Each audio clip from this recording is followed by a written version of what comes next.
Vroom, vroom, bitch.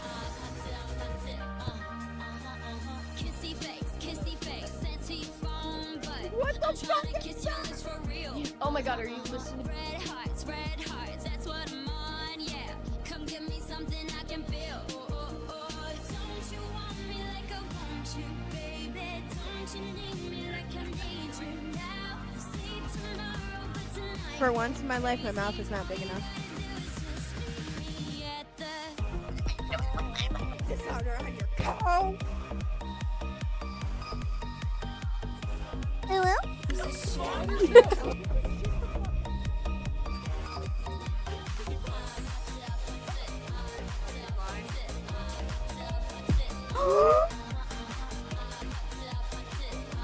Get it.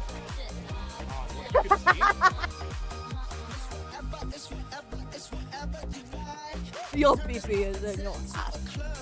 Just sweet, you can't really taste that.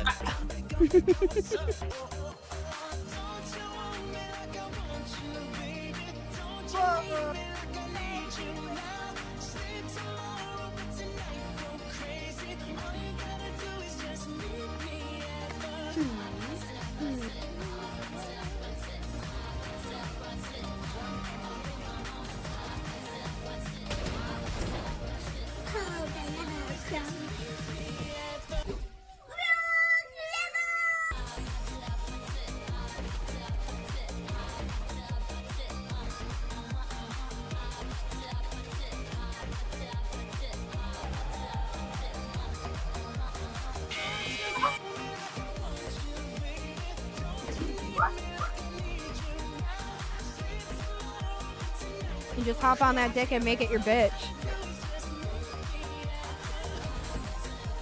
How you doing? Yes. Not the one.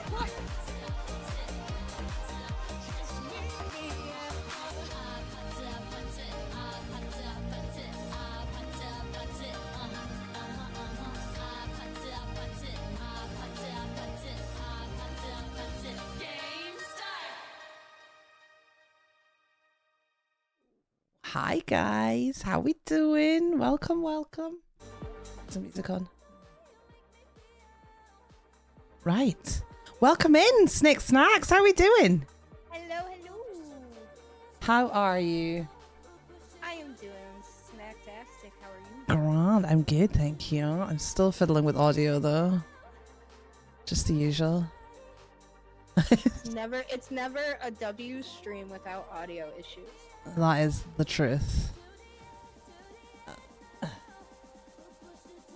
Just right. I think we're sorted. I think we are good. Yes, welcome in.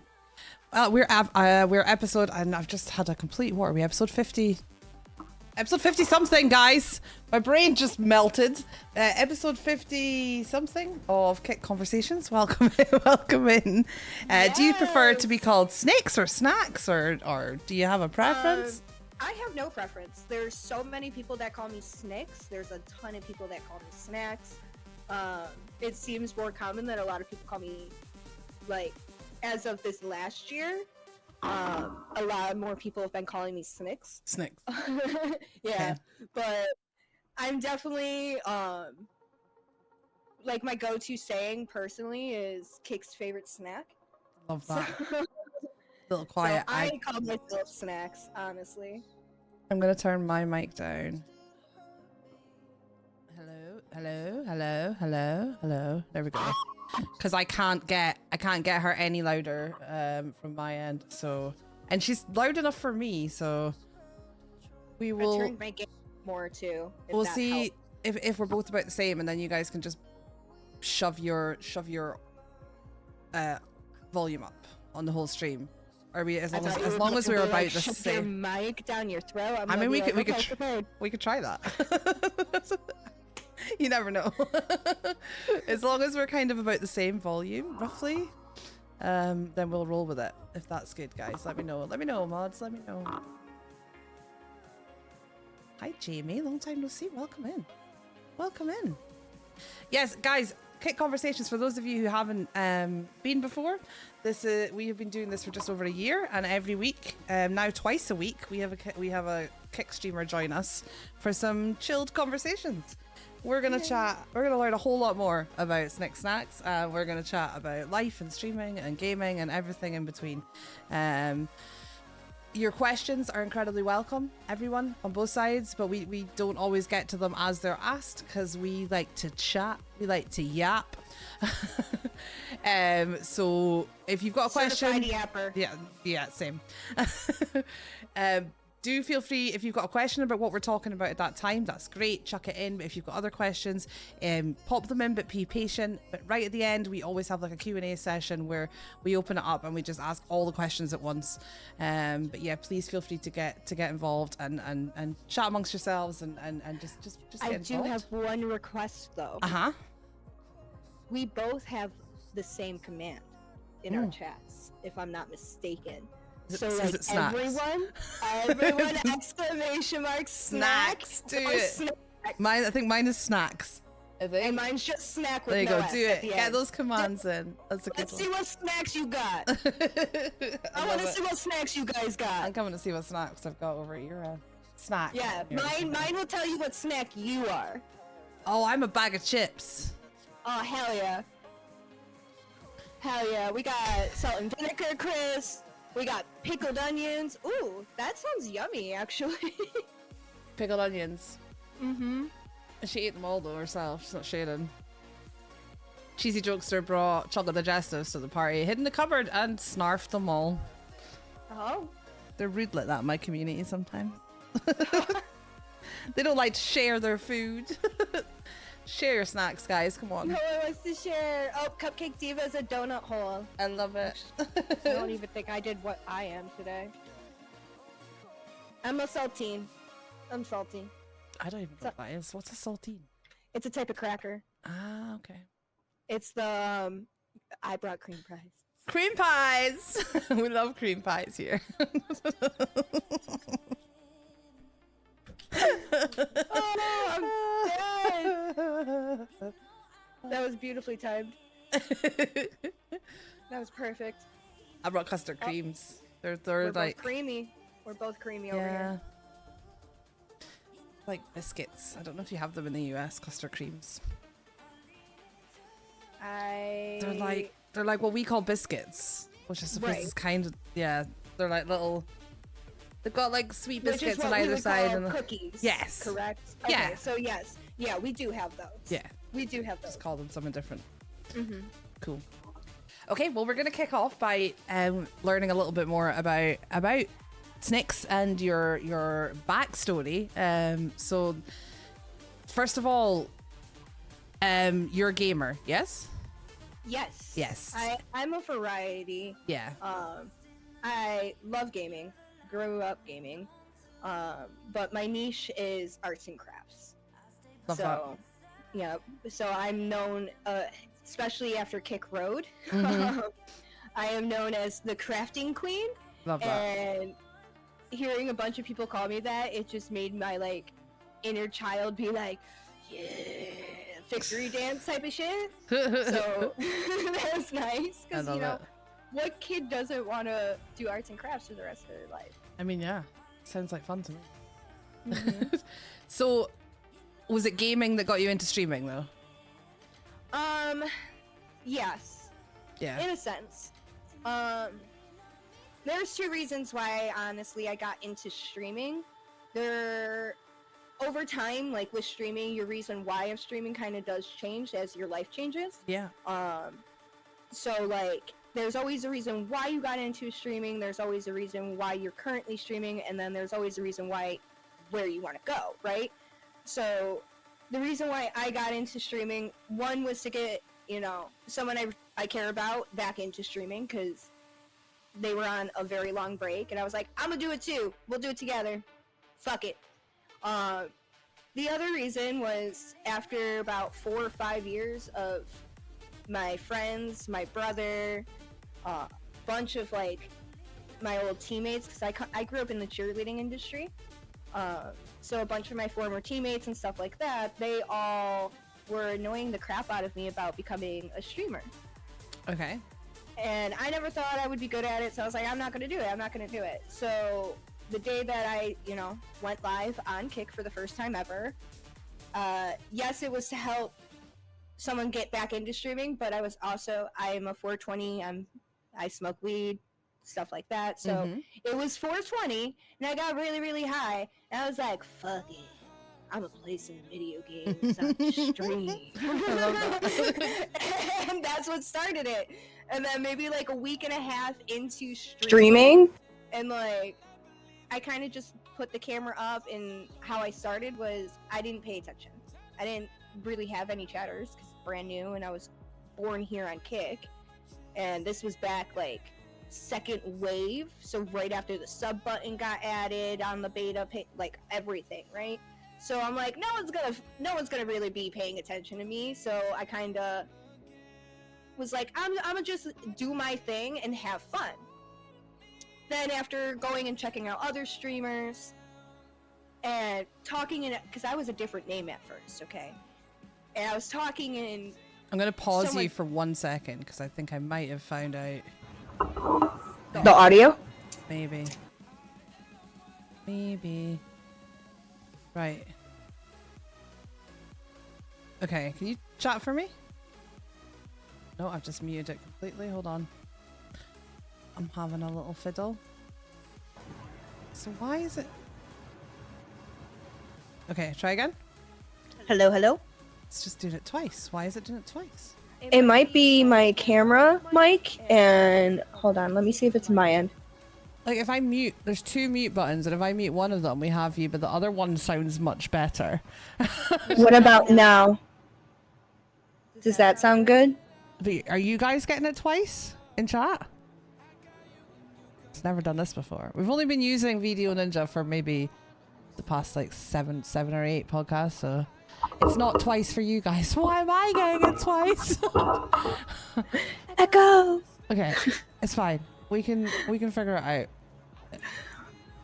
Right, well, we'll just roll with it. Sorry to interrupt you there, but I was just... No, you're good. Basically, I found out talking in another streamer's chat from a few other community members that definitely were male, that the name that I started with also was an OnlyFans girl, which her brand name. Okay. So we did a rebranding real quick. And that is where the birth of SnixSnacks came from, because it's actually my old nickname from college, because I went to college during the Jersey Shore era. Right. Cool. Yeah. Origin stories, guys. We're getting origin stories. How's the audio now, guys? Is mine... are we matching? I'm just gonna have... Sounds much better. I can deal with the echo. We'll be fine. As long as it's not on chat, then I'm good with it. Someday I'll figure out where there's like an extra sound that appears. We had one day where chat could hear them and I couldn't. So I don't know. We all know what audio is like, right? Hey, majority of the time I talk muted on stream and people don't let me know. I was on front page for like 30 minutes. No. Muted. Oh my and it God. wasn't even in OBS, which is why I didn't know. It was Oh my goodness. That's a nightmare. And I didn't see that red light. Yeah, so whatever I did to fix the echo before we went live is what made it quieter. Oh, okay. I don't know why. But as long as there's definitely not a doubling for you guys and we both sound a good volume, then we will just roll with it. So you started straight on Kick, you said there. You didn't stream anywhere else first. I still have not streamed anywhere else, actually. Okie dokie. I plan to, but I just haven't yet. So did you spend any time on any other streaming platforms? Were you someone who watched streams a lot before you streamed yourself? Yeah. Yes. I was what I used to call me and my friends Twitchaholics. I love that. So because I grew up in the cheerleading industry, I traveled the country a lot, and being on our phones all the time, you're streaming either Netflix, watching Hulu, or on Twitch, right? Yeah. Because a lot of us carry like our Switches or whatever portable gaming devices we can bring with us. And I mean, we're all adults. Okay, when I say I was in the cheerleading industry, I personally am 33 years old and I retired from cheerleading at 30. Wow. Like, it was adults. It's so different compared to the cheerleading I did when I was a kid, type of vibe. Way more responsibilities. You're all broke, so we're all piled up in like like 15 people in one hotel room. People are me sleeping in a bathtub because I'm little. I love it. Like, we were literally a village, and the team that these are the people that encouraged me to be a streamer. They're the ones that got me even into watching Twitch and watching streams and stuff like that, because I'm like, oh, it's kind of like internet TV. That's kind of how my brain first portrayed it. So like when my family, especially like my Italian side of the family, the older generation, they try to figure out what I do for a living, I go, I am an internet TV show. An internet TV like, show. I love oh, they're like, oh, okay. They're like, how do you get paid? And I describe my viewers as ratings, because technically that's what a rating is a viewership type of thing.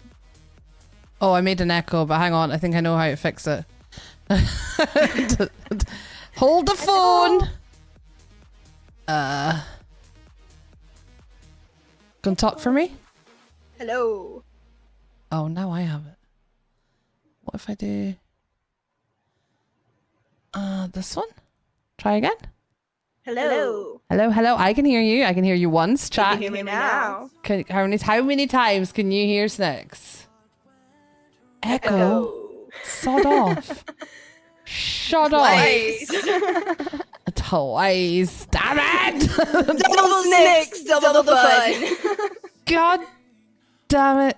It's like left or right Twix, but instead of the Twix, it's left or right. How about Snix. now? Hello. I swear to God. Am I in a cannon? Maybe. No echo? Good now. Okay, I think my echo is back, but hey ho. That's fine. Hi ho. I will stop fiddling for now. You're like me. I'm like, it's still just it's not right. And then I it's definitely fuck. have an echo. It's just, do you know what gets me? And I'm sure we'll talk more about like tech issues and stuff as we go through, but it's when you can't figure out why it's happening. Because I've learned quite a lot over my 2 years of solo streaming, and I did 3 years before that on Twitch. Actually, I don't know if you know that about me. I had a full-time job at the time, and it was a hobby thing that I did with my best friend. We met playing Fortnite, and we ended up streaming. And you did duo streams. Fortnite. We did duo streams, yeah. So both of us were on the screen at the same time, a bit like this, but we used Discord. But we would do this, and we'd play games, or we'd do just chatting, and it was one channel, and it was both of us, and that was something that we did in our spare time together. I loved it. So that's like basically 5 years streaming experience. I've learned quite a lot, but I'm certainly no expert. But when something goes wrong and I can't figure out why, and I can't figure out the source, it like sits and like niggles in the back of my brain the whole time. Figure it like, out, why would that happen though? If it's an issue and I know why it's happening, then I can kind of move on. But when I don't know why, my little brain goes, it's fine. I think I was born to be a tech person, but I don't have the patience. I'm a 90s kid, okay? I was born before like technology truly advanced, so I'm like, I'm not made for this shit. Oh yeah, I feel that some days. Some of it I can cope with, and I quite like learning some of it. Like, I enjoy learning new things and how it makes something cool on stream. I do victory dances. When I figure something out, I'll do a whole victory dance because I'm like, I'm smarter than the PC. Yes, I love that. I really enjoy that, but there's some of it I just can't. Especially like the actual hardware out of stuff. my pay grade. See, when people start talking about the hardware, I'm like, I'm out. I can figure out software stuff. If there's something wrong. Ask for my specs too. Yeah, I'm like, I know. I have a couple of PCs. They're a bit They're both a bit rubbish, but they do the job together. That's my specs. There you go. I have two mediocre PCs. nice. Put them together, and you have a stream. I go, my specs are nice. And as soon That's as all I know. you know They're nice. you're having PC issues, and something goes wrong, and as soon as somebody says hardware, it might be a hardware issue. I just cry. I'm just like. No, don't mention the hardware word. I will sit in the corner and cry. I'm trying to play Valorant for the first time in like a year the other day, right? And it was on stream, and one of my like friends / mods, he was like, maybe you have to update your drivers. And I'm like, the first thing that came to my head was update your drivers. I'm thinking golf clubs because there's a driver club, and I'm just like, why would that be any relevant? I was thinking, my first thought was it's like Amazon drivers. Like, what do I need to update them on? Like, what do I need to tell them? See, but, like, I thought golf. I'm like, A1 streamer here. Yeah, I'm like, and when I told him that, I was like, dude, you don't even want to know what I thought. And he was like, no, I do. So I told him golf drivers. And Sammy did too. he was like, how high are you right now? I go, I'm not. That's the problem. Yeah, I don't even get high. I swear my chat must think I am half the time. I don't. Can you imagine me high though, chat? Oh my god. If this is me not, then can you just imagine?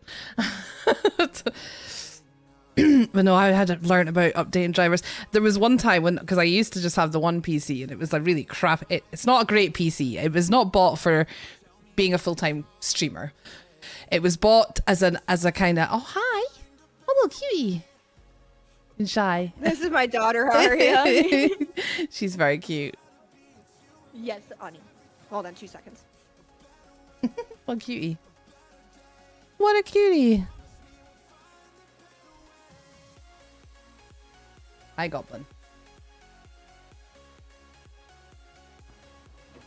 Yes, that's my sunshine girl. Oh, do you just have the one kid, or do you have more than? Yes. Yeah. How old is she? She is 7.5. Oh. She just had her half birthday. She's Half so birthday. excited. Yep. Love a because half she's birthday. Not 7 anymore, but she's not 8. And then That's adorable. Yeah. Yes, you may. Just don't eat them all. Don't do what you did with the blueberries, please. She loves fruit. So she will eat a whole container of whatever fruit Oh my god. in one sitting. And then later in the night, she's like, my stomach hurts so Yeah. bad. Well, I wonder why. I had one like that. And she's like, I ate healthy. And I'm like, okay, too much of a healthy thing is still a bad thing. But I have one like that too. Mine used to eat fruit. Mini snacks. snack. Yeah, we call my Or kiddo. bite-sized snacks. He's 14 now, but we call him Mini Panda. I love or he just gets that. called Kiddo. But And we get Mini her Panda a favorite lot. animal? Uh-huh. Her favorite animal is actually a panda. No way. Did we just Yes. become best friends?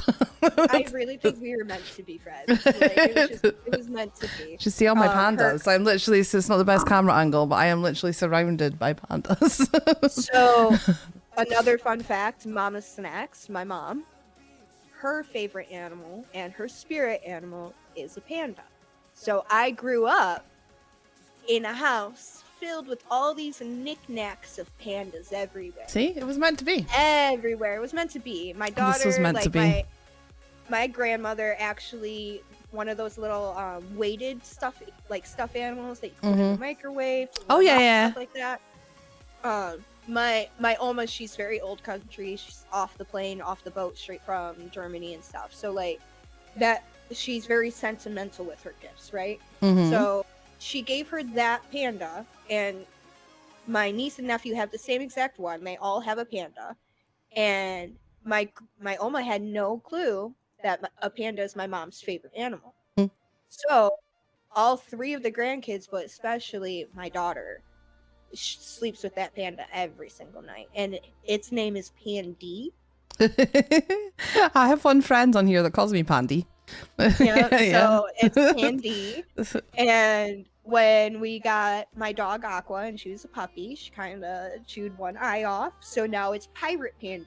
I love that. Pirate Pirate Pansy. Pandy. That's 'Cause adorable. there's no way I was getting the eye back on. I'm a crafter, but I'm like, I am not Jesus. I love that.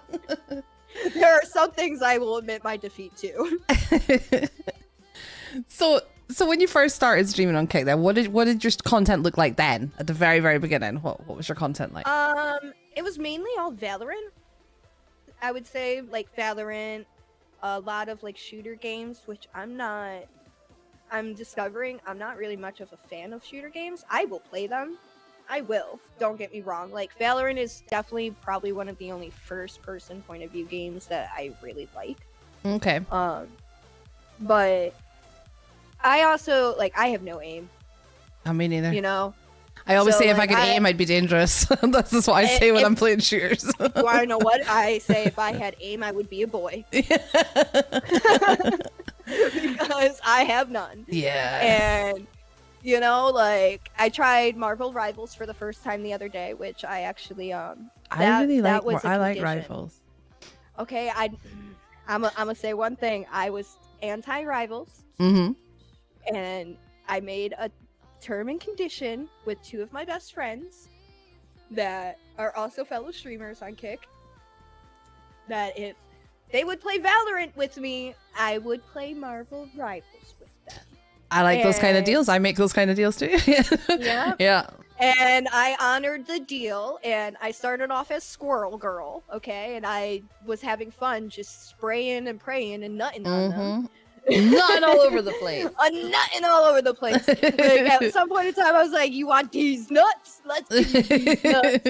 And like stuff like that. I can't do Squirrel Girl, which makes me sad because I love how she looks, but I can't. I'm no good. I'm no good at her. Oh, I didn't realize what she looked like until the end. Oh, like, I you know, got when host- they show. I didn't even know you were host. streaming. Blue, I didn't even know you were streaming. Thank you so much for the hosty toasty. I haven't streamed in forever. I literally like napped, grabbed some food, and was here. Like I haven't even looked at my phone apart from to message Snacks. I'm sorry I missed your stream. Glad to see you back. Thank you so much for the hosty toasty. Welcome Love in. that. It was random. I miss you. Yeah. Thank you so much. But when I saw the like, you know, team like line up at the end, and I was looking away, and then I look back at the screen and I see Squirrel Girl. I was like, she's thick.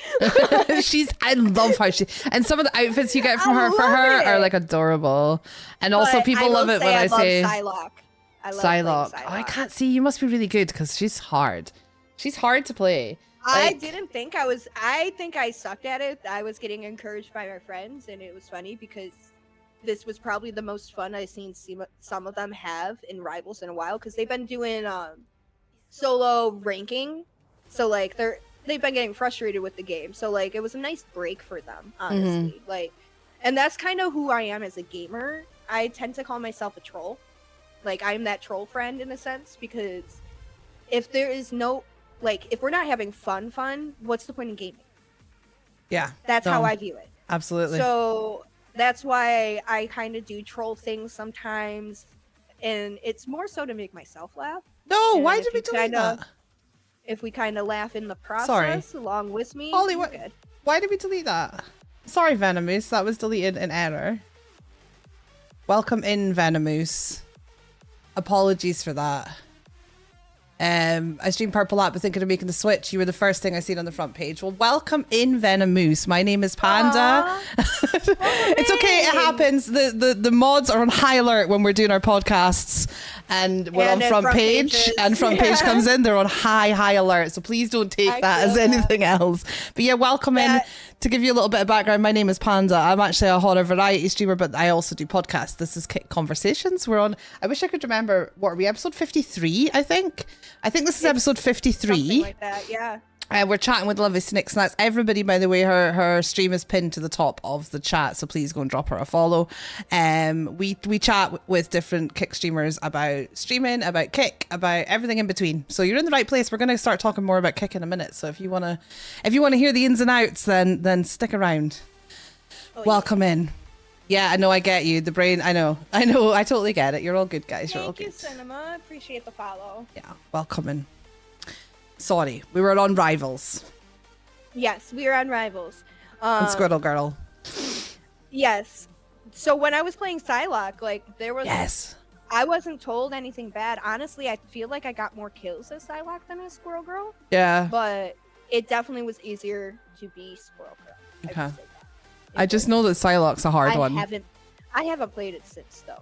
But she's one of those ones that like once Who knows?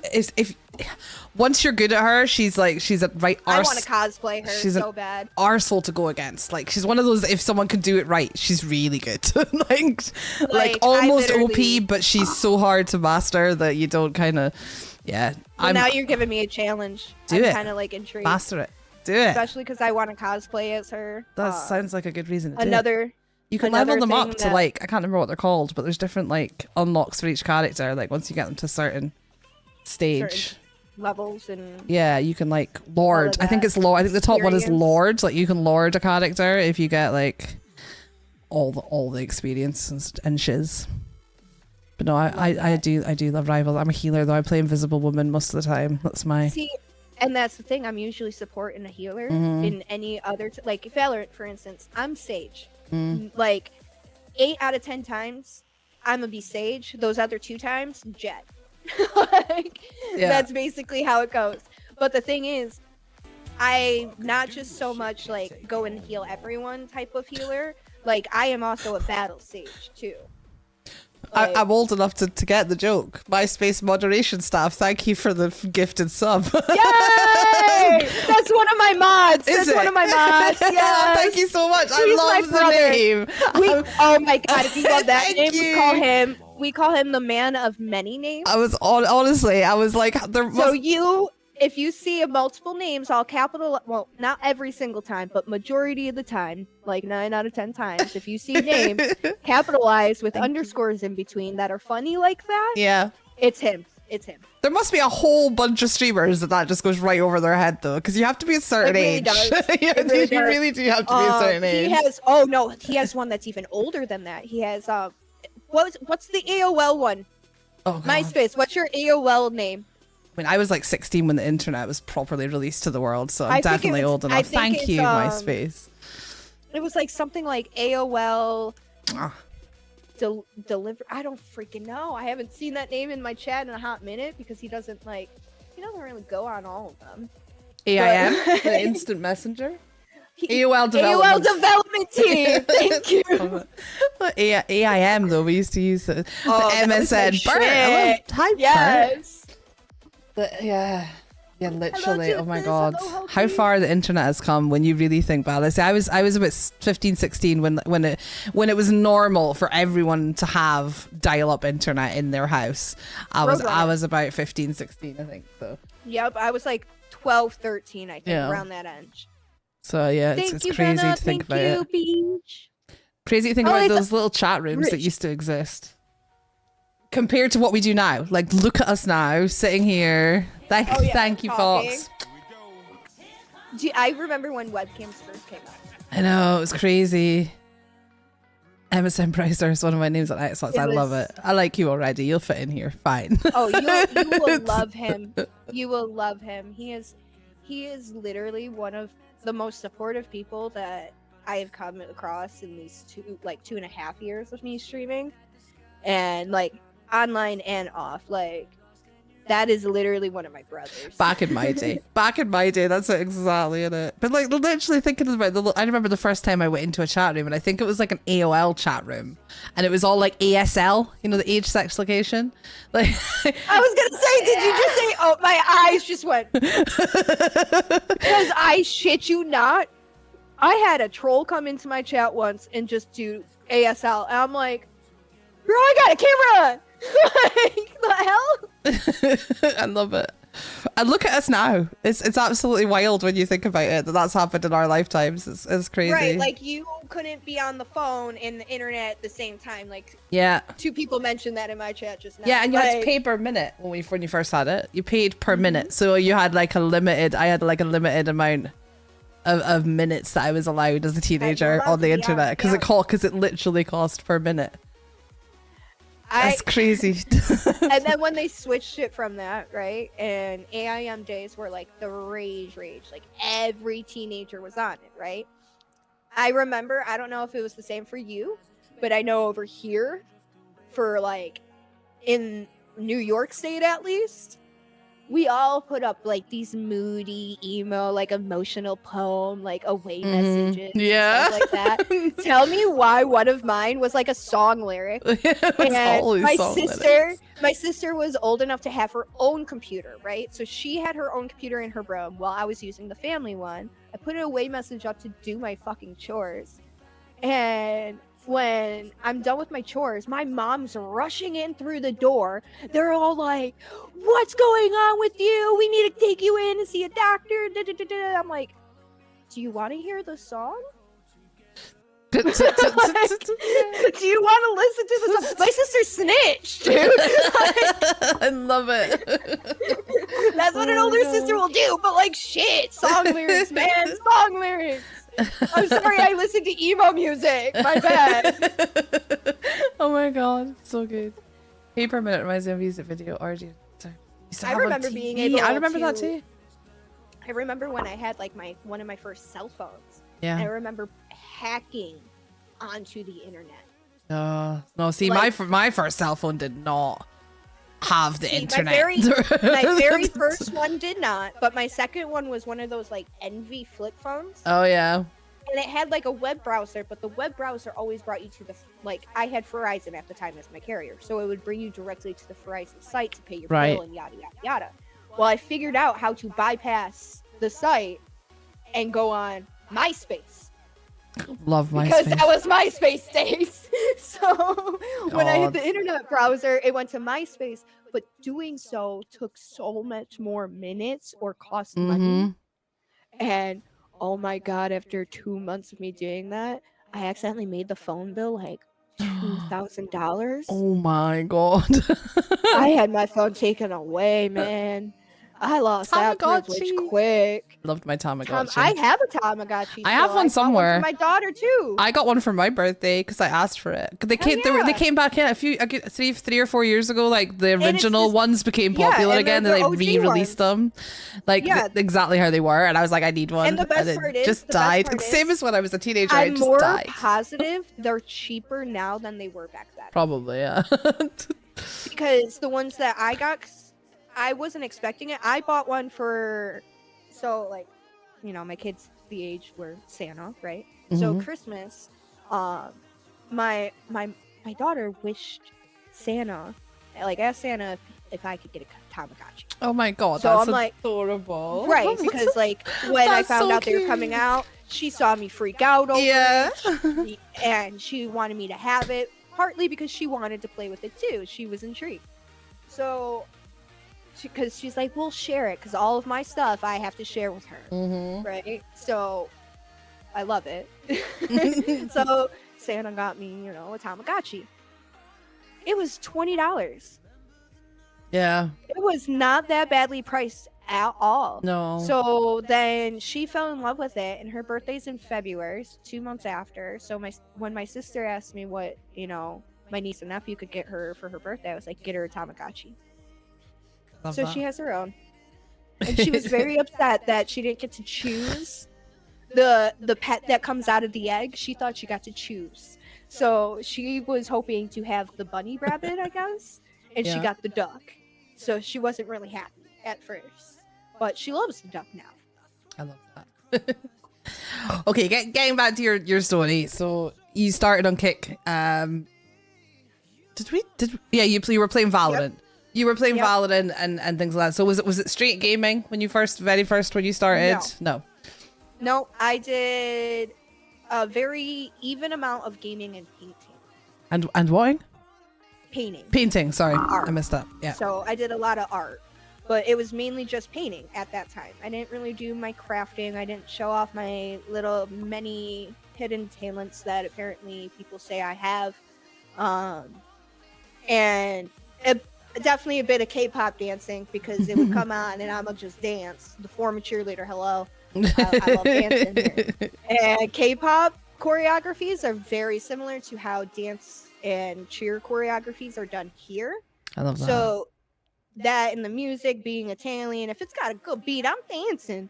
So I love that. literally though there's definitely like many times of me doing that. I would do a bunch of cosplay streams. I did all in my first year, really. I did a donation-a-thon for my best friend I Gypsy, Mm-hmm.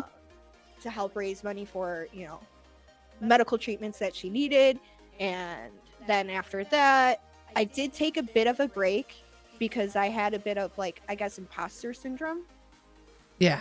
I felt like I didn't have my own identity. Mm-hmm. I was just known as either so-and-so's friend or so-and-so's this or so-and-so's Oh that. God, I feel that so much. Yeah. So it really, like, hit me hard. And it made me, like, honestly think if I deserved to even, like, have the, like, following that I actually have. Like, it didn't really feel like I brought those people in. You get what I'm saying? Mm-hmm. It felt like, oh, because you're friends with this streamer that I really love, I'll give you a follow. So, like, it didn't feel earned. It didn't feel deserved. It didn't feel right. Mm-hmm. So, like, I took time. I touched hella fucking grass. I am Aquarius. I get impressed by Me nature. too. Yeah, I get hella impressed by nature. So took time, figured things out, came back with the comeback, and honestly, that's when I did a lot more gaming. Again with Valorant mainly. Mm-hmm. But I did try a bunch of other games, and I was having fun.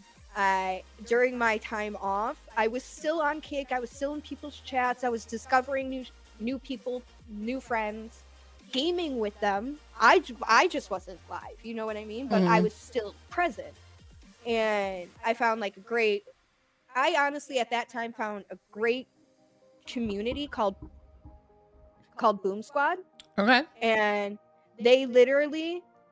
It's basically, kind of like a up party type vibes. Like, they're not always constantly partying, but it's just always uplifting vibes. Like, you might be having a bad day. I would go in there and I would just sit there and I didn't even have to talk. And by the end of the time I'd get out of there, I would be smiling from ear to ear type of shit. So it was very healing meeting these new people, gaming with them, and meeting a bunch of other people. Then when I made my comeback, I started doing stuff like the snack pack, which is what I call my mods. Love So that. like, for example, we did Lola Buns, her mods. Mm-hmm. We did her and her mods versus me and my mods in Pummel Party and Valorant. Oh my God, that's such a great idea. Yeah, it was mod squad versus mod squad. I don't know how so my fun. mods would feel about working with me instead of against me, though. Right, because you got to team up. Right? But They'd have to be thing nice to me. A lot of her mods, like there's about 3 or 4 of her mods that are 3 or 4 that are my mods too. So like, it was really funny. I was like, who are you choosing? Like, we felt like we were out back of school picking kickball teams, It was fun. I then co-hosted what I want to do this again because it did kind of pop off pretty well. I co-hosted an e-girl slumber party. Oh, nice. So it was so much fun, and basically there was about 25 that actually did show up out of the 60 that said that they were, That's making not bad. It's not. It's not bad at all. Yeah. And literally, it wasn't like all 25 of us were together at all the time. Like, we had because I do have the Discord for it still, there's different sections. So like, if you wanted to play Valorant, like that group went into that section to play Valorant. Like, it was just a legit slumber party type of thing. And we watched movies or this that, and the third. I think I was the only one who actually slept on Discord. I will admit, I think I was the only one that made it in the sleeping stage. I think everyone else stayed awake. And then they're like, okay, it's morning, time to leave. Type of shit. But it's okay. That's the whole point. Yeah. That was the whole I point. love that. That's such a cute idea. And then I, shortly after that, got picked as one of Kick's picks Yeah. It was like week 32, I believe. What were we? I can't believe I've forgotten. I think I was week 18. I got. Yeah, you were early on. Yeah, I think I was. I was the week that got cut off with the OBS or not. Oh, OBS, I did the get spot camera. I was that week that didn't get it. So they're oh like, no! yeah, Okay, so I everyone was before 30 you because I have mine Yeah, right here. Yeah, that's the they were best like, thing. everyone My camera week would 31. not be this good quality if it wasn't for that. Like, See, I have an Instalink 360. it looks They're a good. competitor. It is great. I love this It does thing. look good. I honestly, it's a little bit bigger than the Tiny, like width-wise with the camera itself, but that doesn't bother me, truthfully. And it does all the same exact stuff. Does it misbehave like Tiny does? Oh, all the time. It's got mind of its Like own. this thing, just like I'll stand up and it'll follow me. I'm like, why? I don't have tracking Why are you enabled following right me? now. Yeah. I'm like, I have that switch turned off, and I'll go into the app and it's still turned off, and I'm looking at it. I'm like, Mine will think I Crazy. say the SLEEP Tiny and just turn off in the middle of a game or I'll just disappear. I have not added any of the voice command stuff for it yet because I'm Oh. like, I will screw myself. The over. gesture one is the one I switched. They came on like automatically switched on, but I switched off the gestures because, yeah, as you'll notice, I do a lot of gesturing. I talk with my hands was too. like, Yeah. I mean, I can't imagine. I mean, someone else was like, "It's good content." I was like, "I can tell you right now, it might be good content for like a minute," but It would drives my AD, like it would just be ADHD and my constant. OCD insane. be constantly zooming in and out and tracking and flying around. And yeah, no. Right. But yeah, I was that 1 week because I remember I was so excited after, because like I didn't even expect the kickback. I didn't expect the subs, right? I literally, the moment that it happened, I was goofing around with my daughter. She walked off camera, and then it gets dropped, and I see it, and I'm just like, kind of dumbfounded. Like, Yeah. in the clip, you could see me dumbfounded as all hell. And then I scream for my daughter to come back to celebrate with me. And like we had to celebrate. And then I get off stream that night. I'm like, I'm getting my dream camera. I'm so excited. Oh no. And then I go on Twitter the next day and they're like, Not doing it anymore. week 31 is our last week. I'm like, are you fucking kidding me? That's my luck. I think I was like one of the first ones that got the camera as well. got Because it, yeah, I They think started at like week 15. didn't yeah, I'm sure we were 17 or 18. It's crazy, but at least you didn't. I just ugly cried. I literally just cried. they? I was catching flies. It's okay. I was like, I was oh. just like, It wasn't like jaw on it the was. ground. I was just I was in a really well. Again, we'll speak more about streaming and the effects it can have on you and things. But I was having a really bad week, like a really, really, really tough week. Same. And Same. I was so close to, like, I say giving up, but like I don't do this full time because like I make enough money or because it's what I want to do over any other job. You know, I have health conditions that mean that it's very difficult for me to do anything else. I've found a way to make this fit around my health conditions. So there's not really an option for me because I was at that stage where if that wasn't the case, I'd be thinking about quitting right now. That's where that's probably the only week I've ever been that low with it in the 2 years of doing it here. And it was just like to have that recognition because my whole thing was I was just feeling like, because I do work very hard. I put a lot of time in. I put a lot of effort in behind the scenes. I really put my heart and soul into everything I do. And it was feeling like everything was starting to go backwards. And it was like, what do I need to do? Like, what do I need to do five for steps back instead of the 3 steps forward? I was that like, you want. it's such a strange thing though. And streaming is one of the few industries and the few jobs you do where you can put in hundreds of hours and all your work and make incredible content and do incredible things and still end up struggling, still end up with your numbers dropping and not making enough money to pay your bills and all this negativity happening. But but you're putting in all that time, and that was really hard for me to correlate in my brain at the time, and it was just a mess. And then for that to happen was like validation. It was like it felt like, no, we see you, Panda, and you keep doing what you're doing. Yeah. And it just broke me. Especially because you seem very similar to this mindset that I have, which is time is more valuable than money. Mm-hmm. Okay, at least to me, time has more value than money. because you can never get time back, but you can always make money back, right? Right. And not for nothing, it's how I also view my mods. I don't pay them. Like, majority of streamers don't pay their mods, and they're taking the times out of their busy lives and their health conditions and their kids and this, that, and the third to be there and just show up. You know what I mean? So the fact that us streamers, we put so much time into things, and I will admit, I do not put in as much time as a lot of the, like, my peers, in a sense, because one, I'm still learning the ropes. I'm learning as I'm going. That's how it kind of happens. It's how it happened for you. It's how it happens for anyone who has more years of experience than me, right? But I see all the hard work you guys put in, and I'm just like, I can't wait until I'm at that level. And it's motivation for me. You know what I mean? It's like, I know right now I can't put too much on my plate because of what is going on in my IRL life, right? Because there is a lot, which is why I reduced my streaming schedule since... Holly. Yep. Since Holly saying words are hard.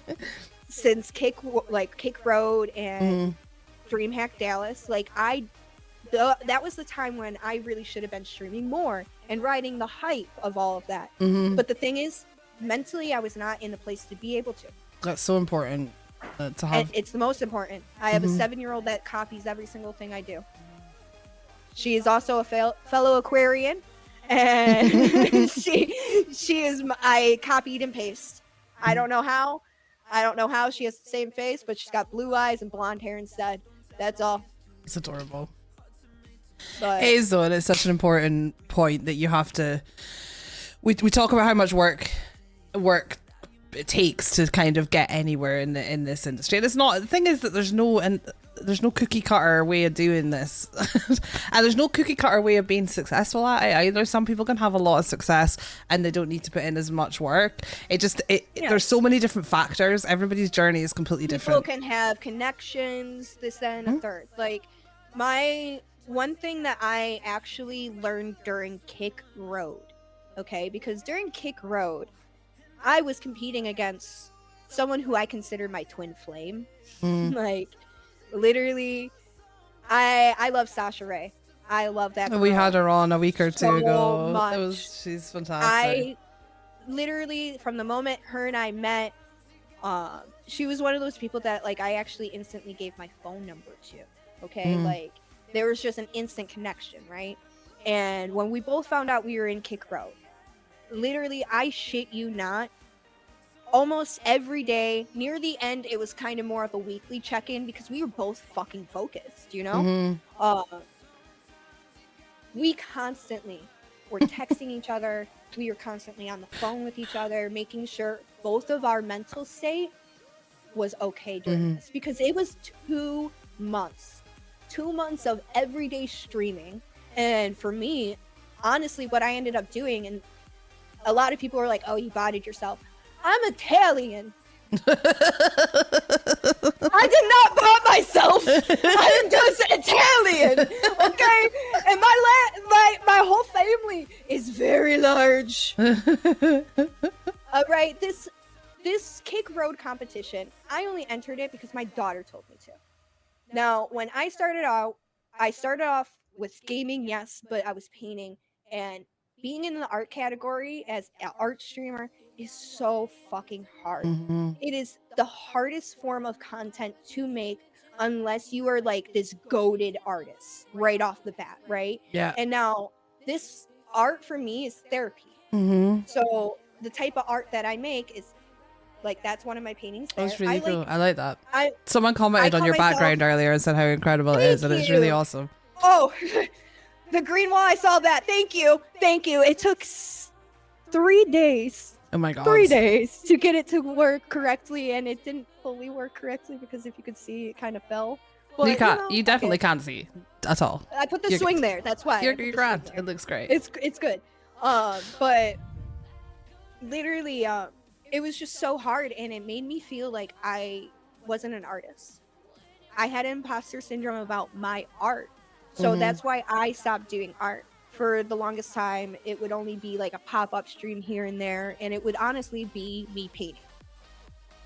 Now, when it came to this contest, I craft all the time, guys. Like, I'm always sketching, I'm always crafting, I'm doing stuff all the time off stream. And my daughter, who is also, she is an artist. She convinced me, because she knows that my dream is to have my own crafting business. Oh, I love that. And I've named it SnixSnacks Knickknacks. Oh, that's so cute. Because it literally my whole life, my mom has always called every little craft or arts and craft a knickknack. Oh. And like, it just so happened to be played perfectly with my name and the rhyming. So like, it was perfect. So my 7-year-old hit me with such logic here that in order to get my art out in the world, I need to show it. And this was the perfect opportunity. Between her and a few of my moderators that were like, it can't hurt. It literally can't hurt. Just do it. Just do it and have fun with it. Exactly. So I did it. And that is when everyone discovered that I am a crafter. I love that. I don't just stick to one craft or one form of art either. Like, I started the competition with resin art because resin art is actually very complex. There's lots of oopsies, and one of my mottos is an oopsie can make a masterpiece. Yeah, that applies to many things in life. Any mistake can turn out to be a masterpiece. Exactly that. Yeah. What's meant to be is supposed to be, and it will be. Dummy Noob, thank you for the 2 months up. Appreciate you. Thank you. But that Kick Road really taught me a lot about myself.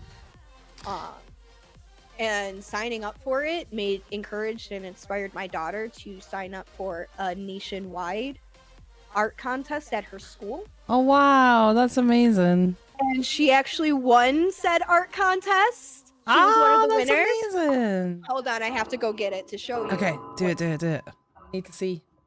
We need to see Dummy Noob. Thank you so much. If you are here, thank you for My that. daughter, I can't hear right at this moment, but my daughter isn't just one of the winners, but my daughter is actually an official published Oh, artist. I love that.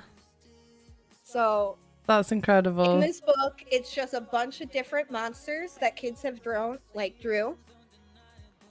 Let me try to find hers. Hold on. Well done, Mini Snacks. Absolutely.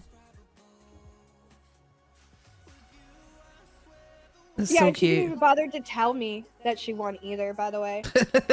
I got the letter in the mail, and I told her, and when I opened the letter, I was actually on stream and it was during the Kick Road competition, so like we all got to celebrate it. Love that. Santa Maria went live like the next day, so I joined his chat and I thanked him for Kick Road because of what it did for my daughter. Mm-hmm. Not just That's for, amazing. like, what it was doing Hi, for Paul. me. And when he saw that, he was like, see, this is what I'm talking about. This is what Kick Road is about. Like, inspiring and motivating As himself. long as you're in the US, just saying. Not Yes, that I'm bitter right now or anything, but oh, that's amazing. Oh my god. I love it. Monster, guys. That is incredible. Oh my goodness. I love it so much. So my daughter's an official published artist, right? That's amazing. And so the day that, when I found out that I won Kick Road, okay, I left the convention. When I finally got outside of the convention, she was the first person I called. Mm-hmm. She was definitely the first person I called. And I don't think she processed, honestly, that I won it. Because when I told her, she's like, that's cool. Like, didn't give no shits. I'm like, okay. Then when I got back from Dallas, she was like, you went to DreamHack without me? I'm like, yeah, you missed too many days of school this year, kid. Couldn't go with me. Sorry. Do you want to just quickly explain to chat, in case any of them don't know exactly what Kick Road was and how it worked? Yes. So Kick Road was a competition that Kick and like DreamHack kind of like combined like did together in a sense, because it was called Kick Road to DreamHack Dallas. Now they tested this competition out. It was the first time they've ever done this, guys, so there was a lot of road bumps, but because it was the first time that they ever did it, they tested it out here in America, and it was for streamers that had under, I believe, either 100 I think it was 5 viewers or something along those sides. Under 100 CCV it was, yeah. Yes, so it was for the smaller streamers. Now, when I say smaller streamers, not every smaller streamer. There's a bunch of well-known streamers that have lower CCV. It is what it is, guys. So we're all in this competition, and this competition was a watch time competition. So meaning lurking was the most important thing that we honestly needed as competitors. Because yes, chatting does help with your watch time, but it doesn't change it. It just shows the streamer you were present. So my tactic, coming from a competitive cheerleading background. Now, I didn't cheer on football players, okay? I was a competitive cheerleader. All-star. Just makes me think of Bring It On, the movie. Sorry. In a sense, yes. In a sense, the competition shit, that's all real. I'm not even playing. Like, I wish it wasn't the spying, the fucking all of that. Like, I could go into the cheerleading industry and tell you every in and out right now. That sounds like a whole other podcast I want to do now. I want the skinny. I will give you all the tea. We'll bring you back for a cheerleading expose. The world of fucking cheerleading, man. But growing up in a competitive background, I know how to, one, compete, but compete correctly, okay? Which, when a lot of people are like, oh, you botted yourself. I don't need to fucking bot myself. I don't even got the money, okay? I don't care how cheap bots are. I don't have the money for that. I need to make sure there is food on the table for my daughter. That is my most important concern, and a roof over her goddamn head. Like, I'm not concerned about bots. All right, like, this was a personal growth. This was a personal goal. This competition, I wasn't in it for the money. Truthfully, I was not in it for the money. And that's what majority of the people that clearly were competing were for. Now, competing the wrong way, a lot of them. Yes. Yeah. Now, I will admit, when I saw where I was after my first few days of streaming in the competition, I didn't even start. I started the competition a week and a half late. That's crazy, and you won it. That's wild. I won the art category, yeah. You won the art section. Yeah. So literally, I started this competition late because I got imposter syndrome about it, because I'm like, I don't know what to do. And then I was suggested, why not tell your family what you do for a living? Because one, over the last couple years, they have been on my ass about, go get a job.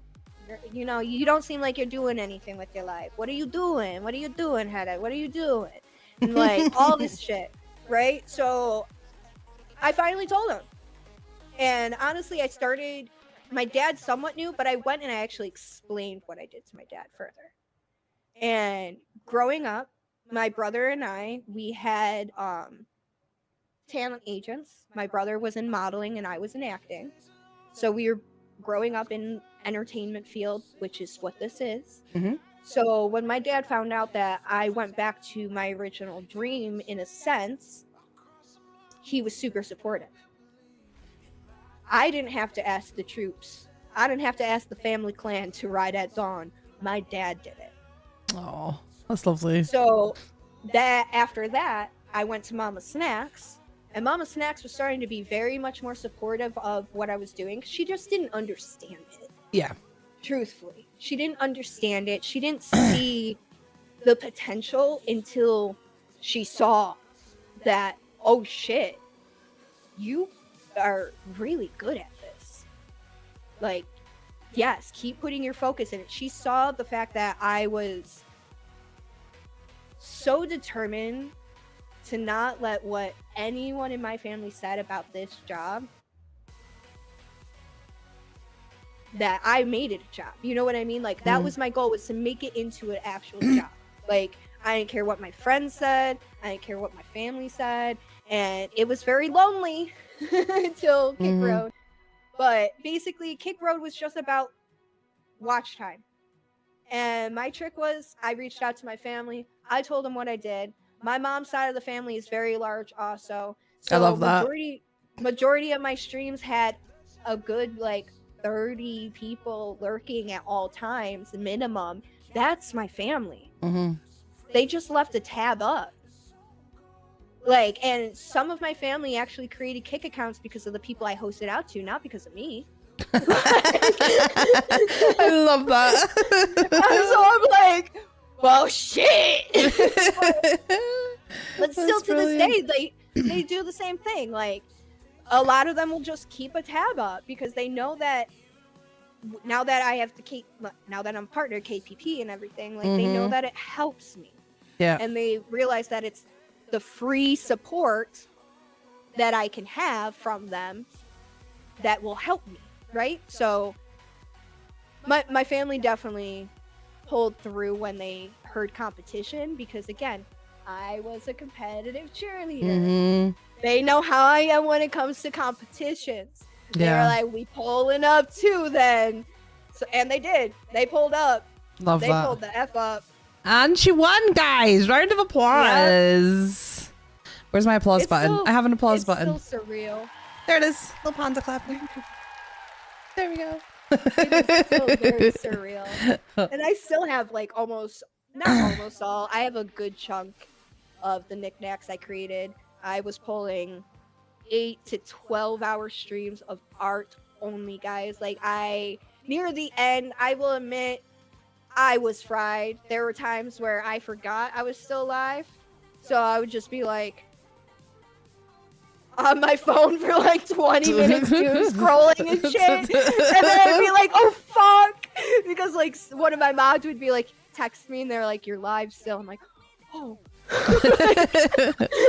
So there was a bit of controversy around Kick Road while it was going on and things. Did that side of it affect you? What was your experience with that side of it? So I was targeted in the beginning, and that was even before like I was honestly, I don't want to say I was targeted, but I kind of was targeted. Another competitor's community sabotaged something that I was doing with my own community. They also came into my chat and started hate raiding and trolling me. Again, this was part of the reason why Sasha and I were heavily making sure we were both mentally okay during this competition. Again, that's my twin flame. I love that girl so much. And it really sucked because like if anyone actually knows me or even knows of me, this is what I've been told by multiple people. I am known as sweet little SnixSnacks that is obsessed with K-pop. I love that. Like, it's crazy. This industry's so cutthroat sometimes. It is. And I don't know how, like, I never thought I could love and hate something so much at the same time. And that's kind of how I feel about the whole, like, my community and the people that I cross paths with on Kick are fucking wonderful. But like the outer streamer and Kick community, not community, just the people. Yeah, there's a lot I just don't get. That really winds me up, and is just not cool. I honestly feel like my upbringing in the cheerleading industry, they're very similar. Yeah. I have noticed over the last 2.5 years how similar they really are, because technically all-star cheerleading, competition cheerleading is entertainment, guys. Like, it is a form of entertainment. It's a form of performance. Yeah. Right? What we do, content creation, we're performing. Like, it's not always like fake performances. Yeah, like a lot of us are very genuine. But regardless, it's a form of fucking entertainment for someone out there, if not for our damn selves, because all I do is try to make myself laugh. Yeah. So, I get that. I think one of the big differences though for something like cheer, I see what you're saying with the comparison, and there's a lot to compare there. But my biggest issue with this industry is that the people who are doing the underhand things and doing it the wrong way and dragging other people down, they're doing it. And a lot of the time they're doing it because they're too fucking lazy to do it the right way. They're not willing to put in the work. Whereas cheerleaders, they might be doing things underhand, but they're all putting in the work. Yes, but the streamers in this industry are just like, they want it handed to them on a plate. And if they see someone getting success, they're like, why them and not me? And instead of looking in and figuring out what they could do to improve what they're doing and how they could put more work into it and or improve things, instead of doing that, they spit venom at people, and I just hate it.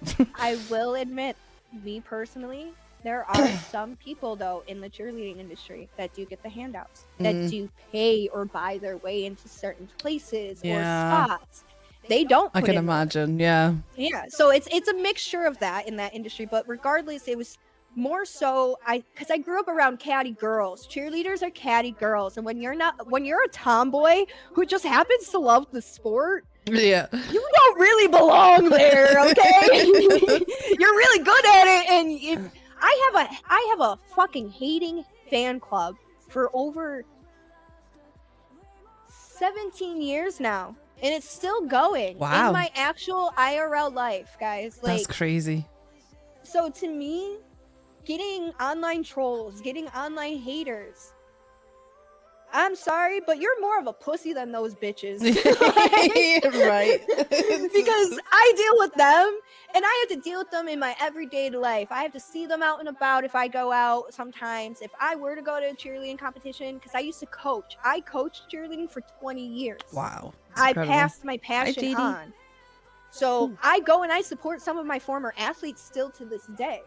I'm not just the mom that shows up for my kid. I am that coach that will show up for my kids, because those are my kids too, in a sense. I love that. Because when they were on my time, I'm the one that's in charge of them. I'm the one that has to protect them. I'm the one that has to, make sure they're not being shithead human beings. Yeah, no, I totally get that. That. It is cutthroat, and I'm sure we'll talk a bit more about that. But yeah, but to Kick as a platform, like how did you find streaming here when you first started out? How did you find it as a platform? Welcoming. Yeah. Very welcoming.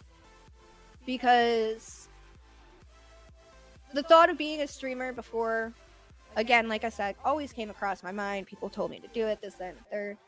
Twitch, intimidating. It was a very intimidating platform for anyone who wants to start off new. It really is. It is a great platform to grow. I will say that. It is. If you know how, the ins and outs of algorithms and what people like and trends and staying up to date and stuff like that. But when I got into streaming, I had one goal, and that's the one goal, which is why I mainly will, if I'm not mentally in the right spot, I will take months or time off. I will always put me first, because my goal at the end of the day is to never lose who I am. And if I'm trying to stay up to date with these trends and trying to do this, that, and the fucking third, I'm not going to be me. So. I'm exactly the same. I'm very much like that. I remember when I first started out, Average Shad is a really, really close friend of mine. We met like the day I hit affiliate. His community and another community helped me hit affiliate. We met on Kick. But he's now like one of my best friends in the world. And I've just done, there's my first brain fart. We should have a brain fart counter on Kick Conversations, because it happens so many times that halfway through a sentence I forget where I was going. It just goes I call that what were we talking about? The dial-up sound. Yeah. like the little buffering things should come over my face. Like Rainbow Wheel of Death. Oh yeah, we're speaking about losing who you are following the trend. So Shad was a Facebook partner. He streamed on Facebook first. That's where he came from. He was very successful over there. He had some very successful videos over there that made him a lot of money at a point when Facebook was still was still good for creators because it's really not anymore. But because we became close, he gave me a lot of advice on trying to do that, and a lot of it was making content that was just nothing I would ever make. But it was like, but if you can get it right and hit that algorithm on Facebook, you could make so much money out of it. And I was like, at this point, I'm like really struggling financially. This is my only income. Like, I don't want to. And I did try. I tried Facebook because I was like, do you know what? I'm a business person as much as I am a creative. So I've got to give it a go. But I just couldn't do it. I just could not do it. I struggle enough to be in the creative space to edit my work now. And I love what I do now. And I still struggle sometimes to be in the creative headspace to edit that into videos and shorts and things. So to try and do that with shit I did not give a crap about, I was like, I just can't do it. I just have to be me and take the long way round if that's what it takes. What you do, it's gonna take forever. Yeah. Especially if you're an Aquarius. Aquarius, there you go. Like, we vibing, man. That maybe I've Oh never my been God. big on horoscopes, but that makes a lot of sense. No, literally. I just so can't. as an Aquarius, we're procrastinators. Unless it's something that we really love to do. Mm-hmm. So anytime, the next time you're like, oh, why can't I just get this done? I'm so If you like don't that. love doing it, you're just being an Aquarius. Yeah. Yeah. Partly so, guys. Partly it's true. It is. It's so true. But now that I then let myself kind of fall into the horror genre, and I fell in love because I only just got my PC just before I started on Kick. Like just a couple of Love months, that. I didn't have a PC, so I suddenly discovered this whole world of not only indie horror, but just all the horror games that ever existed, because I hadn't really gamed a lot before 2020, and apart from when I was a kid, I just discovered this whole world of horror games, and I found such a passion and love for it. And then through that, now I stay on top of like what's trending and what's popular in my niche. And that's I still feel true to myself. I still feel like I'm finding ways to keep on a trend, but as who I am and what I'm passionate about. Exactly. Cake Road made me embrace my niche, made Yeah. me embrace who I actually truly am. Yeah. And that is a little weirdo who likes to do arts and crafts. Or like I like to title it farts and sharts. Farts and sharts, I love that. Or if I'm working with like ink and like sketching, I'll be like, oops, I inked. I love it. I'm a that very tickled me. punny person. I'm so corny. I love corny I'm though. punny. Corny is the best. And toilet I make humor is myself also laugh. the best. I chat love corny. Toilet humor. I've got these poop head glasses. Where's my poop head glasses? That they make me wear. It doesn't work during Kit conversations, guys. You will just lose your channel points. But these are my poop head glasses that they can make me put on with channel points. So what I do for like, because I have a subathon coming up or whatever, and I really only do them like once a year, and then like birthday celebration, right? But one of the incentive things is me either putting on the Stitch mask or I have a Pikachu mask, and I have to wear that for at least 5 minutes. But the thing is, there is no breathing, like holes or anything, guys. I have a. So, like, I get very steamy in there. I'm gonna grab my mask. I have a horror panda mask. Oh, shut up! I gotta see this. I got this for lazy big butt back in the seat. I got this for Halloween last year, and it sometimes pops up in sub goals as well. This is it. Oh my god! I love it! It's my horror panda. I know what you're talking about. It terrified my child. It traumatized her. It traumatized her. And yeah, Because no, I pandas totally are get evil. that there's like two tiny little holes to breathe in there, and that's And it. it's And the just like- eyes, that's it. This little slit, it's horrible. Well, the Stitch one, his nose is just one giant eyeball. Oh my god, that's awful. So that's it. And this is my poop hat. I love it. This is a recent addition. So the toilet humor, love you it. see. Yeah. And then I have my most recent one is a whoopee cushion costume. That we're fundraising to get me to DreamHack at the moment. For Atlanta? Yeah. Hell yeah! We are. It's a lot of money for me. Obviously, I'm in Scotland, so it's a long journey. but we are actually we're 59% funded. The community has fucking blown me away. We just started at the start of July, and so yeah, we're almost 60% of the way there. We're pretty sure it's gonna happen. So, are you gonna be there? I have my application still typed out. I just keep forgetting to hit send. But Send it. I will be there. They haven't got back to anyone yet, though. I don't think, have they? No, no. No, I don't think so. Yeah, I sent my name. I'm like, I'm going anyway. if we can hit this goal. What they're gonna do, honestly, because this is what happened. So DreamHack Atlanta, the first time, we found out like 2 or 3 months before the convention if we were invited or not, and like as creators. As creators, yeah. For Dallas, it was like the month before. Yeah, I thought that. I saw everyone announcing really short notice at Dallas. It was really, really short notice. And then for Atlanta this time, I'm having a feeling it's going to be in September because it's already August. Mm-hmm. And they have to do 3 or 4 waves of announcements. They usually do 3 or 4. Okay. Yeah, I think for Atlanta it's 3 because Atlanta is a smaller convention than Dallas. Let me tell you, going to Atlanta first, then going to Dallas, thank fucking God I did that. With my social anxiety. I've never been to anything like this in my life. But like my brain is not really letting me think about it too much until that bar is full, you know, because it's a really weird place to be. It's just the size of the convention. Yeah. It's really that.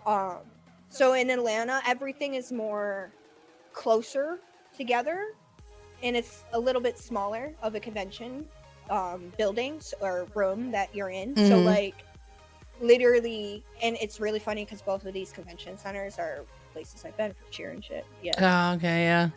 So it was just like a whole vibe difference. But in Atlanta, everything's smaller. So like the booths are closer together, especially in the artist alley and stuff like that. And it's just you feel, I don't want to say feel more claustrophobic, but my social anxiety was like, there's too many people around me. I'm also really short. Okay. Like, I am on a good day 5 feet tall. On a good day. So being so as short as I am, and majority of the people in the world are way taller than me. Well, I'm only 5'3", so I'm not that much taller than you. No, you would make me feel fine. Okay. I'm talking about the people that are like 5'8" and taller. Yeah. There's a lot of them everywhere, and I'm just like, I can't see out of where I am. I feel trapped. I felt claustrophobic. Yeah, understandably. In Dallas, it was way more spread out. There was like, the creator lounge was on the 2nd floor, completely not even in the convention area. It was way quieter. It was like, you know, chill area. It's where I got that beanbag from. Oh, I love it.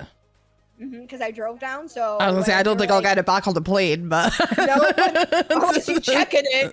But literally, there was like adopt a beanbag, and of course my stream slot was during that time. So here I am messaging Bear of Twitch. I'm like, I want a beanbag, but I'm streaming. I got a stream slot. What do I do? And he's like, just come down and fucking take one. I'm like, yes.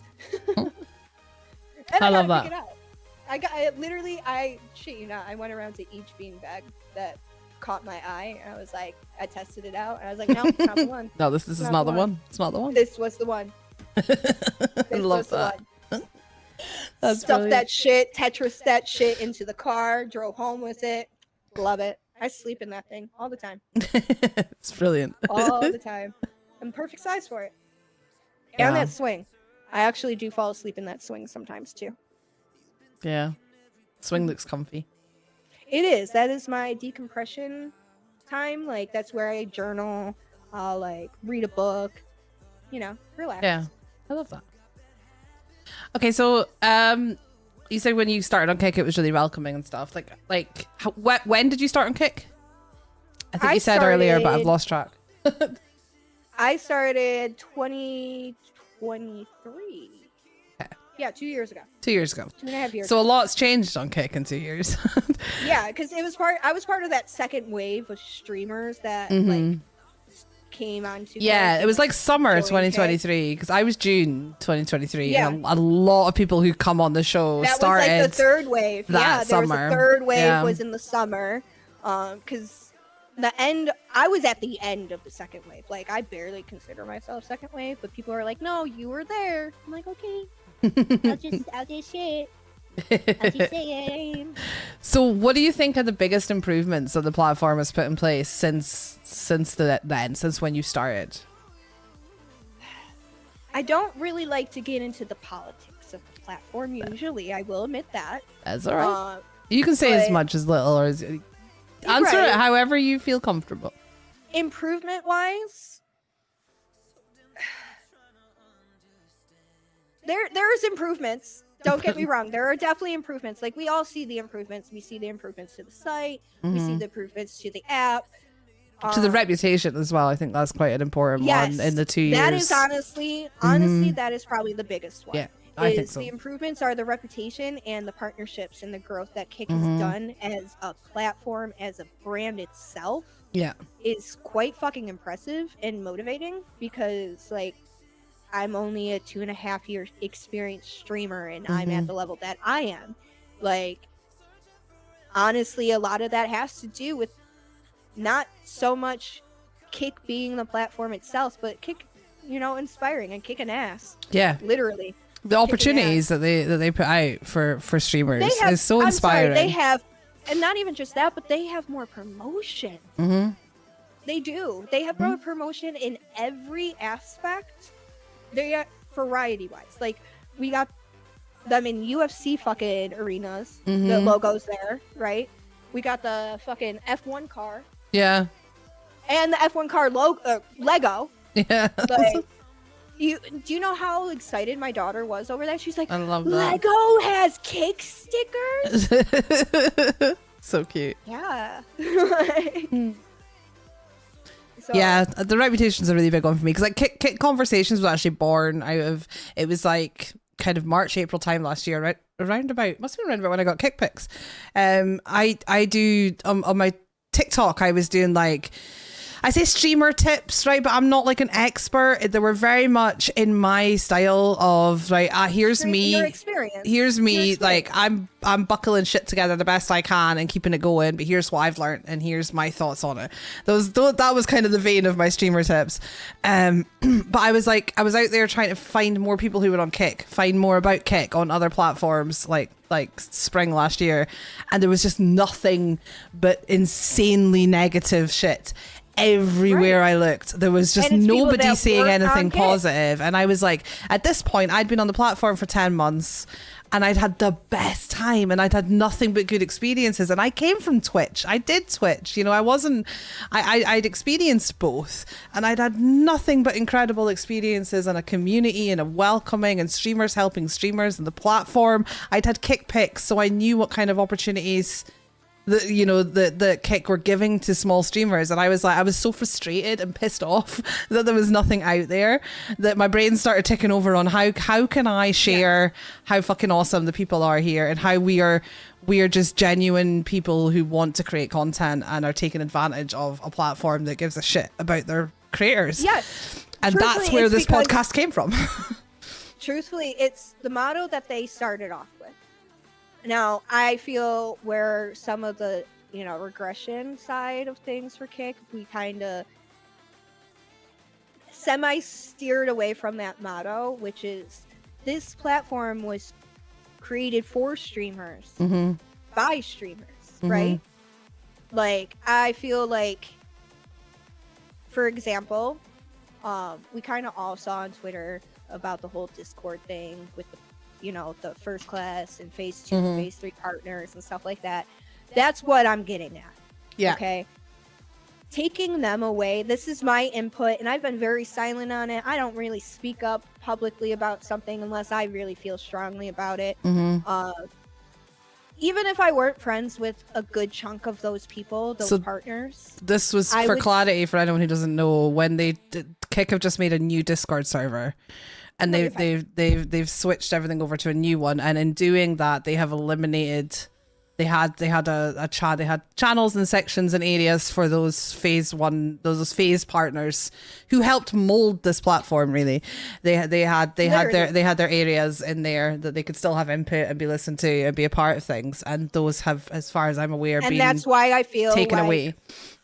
That's why I feel like it's now somewhat being taken away from that original motto.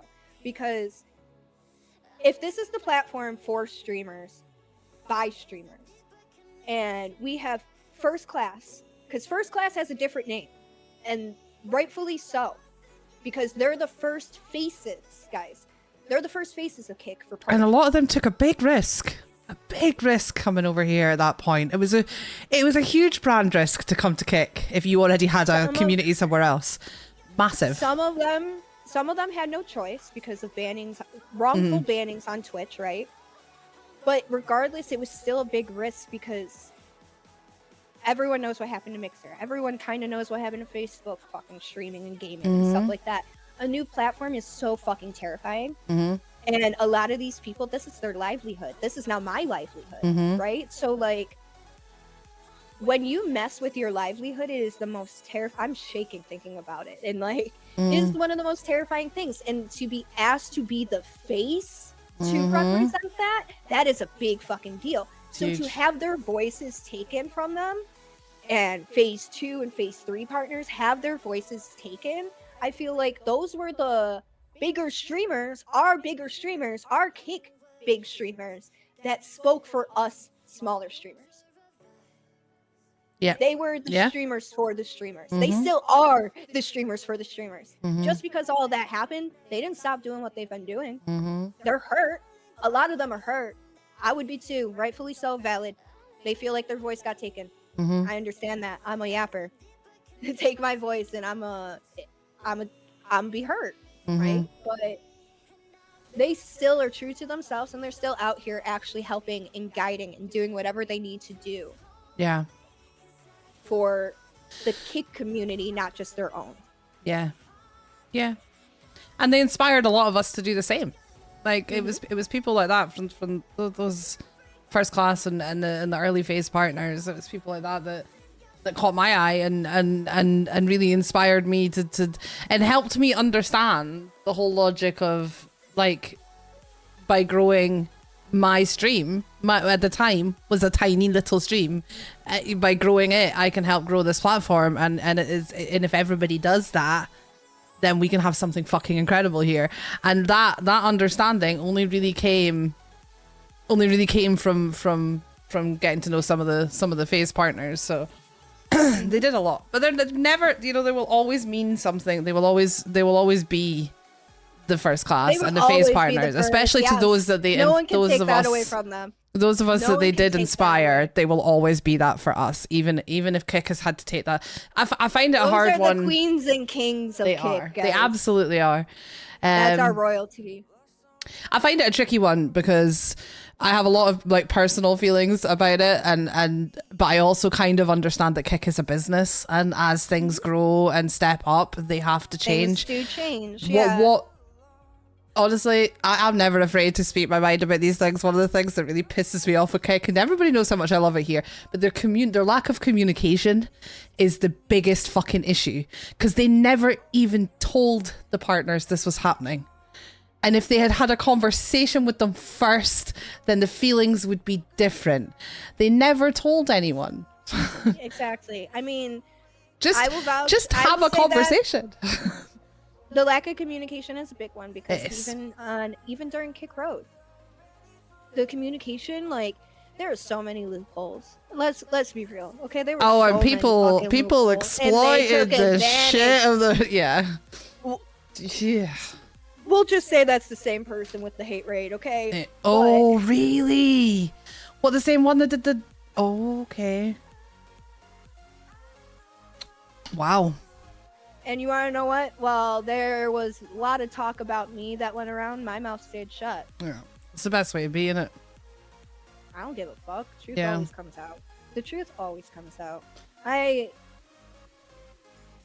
You want to know why? Because it will eat you fucking alive if it doesn't. Mm-hmm. That's so And that true. is something I've literally learned. Yeah.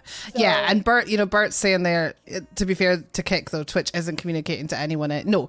And the communications here is the still communication's way better than way Twitch, better. Yes. But it's things like that though. It's like the big stuff. If you want to go and ask a question, like when they announced this latest, and I'm not going to talk about this too much because I'm still bitter and a little bit disappointed, so it's not the best time for me to talk on it. But when they announced this pitch kick to competition thing, the new competition thing for DreamHack instead of doing Kick Road, they announced that, and Andrew's post said all creators. So I was all excited and I went into his chat to find him going through the form, and there's a section where it says you have to be in the US. And I was like, are you for fucking real? Again? It's another trial thing. It's another trial thing. But then the thing is, this is where Kick is outstanding. Kick Road. I went in and chatted. I went into chat and I got to ask the head of Kick Studios, who's organizing these things, I got to ask him the questions, and he read out my questions and he answered them. And he answered them the best he could. And that is something you just don't get anywhere else. Do you know what I mean? Right. And it's the same as the 24/7 chat. So and it's the same thing absolutely with giving their general. dues to them. But then, like I say, things like that, closing down something that helped build your platform, that brought together all those early partners, closing that down without telling them first is still shit. And even like Pitch Kick, the original Pitch Kick, they stopped looking. I was in one of Andrew's chats and I'd put in a Pitch Kick and I was sitting waiting for weeks and weeks and weeks and weeks for a response, and then heard him saying in the passing in one of his streams that they'd stopped looking at applications. And I'm like, they put a hold on on Pitch Kicks, but they didn't announce that. Nope, they put a hold on it during the end of Kick Road because of how but no announcement. So how many people like me spent days and days putting a pitch together, sometimes weeks, putting that pitch together to submit it, for it never to be looked at because they closed applications and didn't fucking tell anyone. So that's what I mean about communication. Like across the board, the communication is so the way you can get answers and get it's up and down is like no other. Is like no other place. But when it comes to the big stuff, sometimes they just need to fucking put a fucking tweet out. It's not even like we're asking for big things. Like it would have been a message in those Discord chats to those partners saying, look guys, this is the way the business is going, this is what we're doing, and this is why. And there was still have been some hurt, but not as much as people waking up one day and it's gone. And Pitch Kick, sorry guys, we're not looking at applications at the moment, we'll let you know when they're reopening. And that's a quick tweet. Do you know what I mean? Right. It's like, instead of getting a auto response email back to you, like some people did get an automated response email. Yeah. What, saying that they were closed or after? I got nothing. After I think Andrew said it in one of his streams. After he said it, that all of a sudden an automated email started going out to people putting in new ones, because I put in a new one for after Kick Road, because the dates I had were for August. It wasn't even had anything to do with. And this was long before even this new competition, right? So I got that email back saying pitch kicks are currently closed. I didn't get that. I still to this day haven't got that. Like I still to this day I've had no communication. So I'm wondering if yours was before, because yours was before is what I'm thinking. Now. Yeah. Again, just little things like that. The communication, like. I honestly don't think they should be doing this pitch kick competition before DreamHack. Can we just ban again? I don't know who this is, but just ban them. But I think they should have done a second Kick Road. I think they should have. Well, this was the thing as well. With that competition. When I asked the questions to Andrew, because I'll always go and ask the questions, but when I asked the questions about Kick Road and why it wasn't open to the rest of the world, I was told it was like a test run and they were gonna try it out. I was like, cool. So for Atlanta, they might do it again. And then for Atlanta, they announced something completely new, which is, to be honest, it's US only, but I don't even think they're doing it as a test because the reasoning, first of all, he said that the budget because they're flying out the people who are successful to make it onto the stage at DreamHack are being flown out. So that part was a budget. So I asked, so could we, if we're going anyway, or we can get ourselves there, would we still have the opportunity to get on the kick stage through this? And he pretty much said not really at the moment, because there's also the opportunity to win a deal with Kick Studios, which is US based. So that deal wouldn't be available for anyone who's outside the US. Also, again, I do understand that, but it doesn't make it's not even for myself. Did I have ideas that I wanted to do? Of course I did. I'm full of ideas. But there are so many talented, incredible creators in Europe and around the world.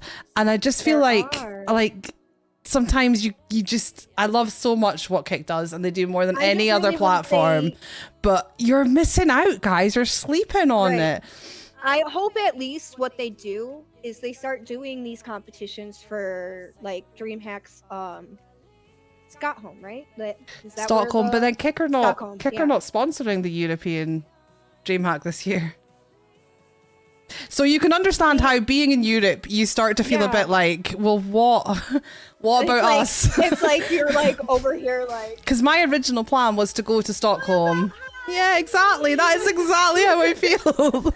And everyone else does too. Like, my original plan was to go to Stockholm first because it would be smaller, closer to home, cheaper to get to. Right. But then I had a Razor Red and many other people in my ear, kind of forcing my arm to try and get to Atlanta. So that's where this was born from. I love Red too. It's all her fault that we have this goal, which I'm grateful for. She's the driving force behind me a lot of the time.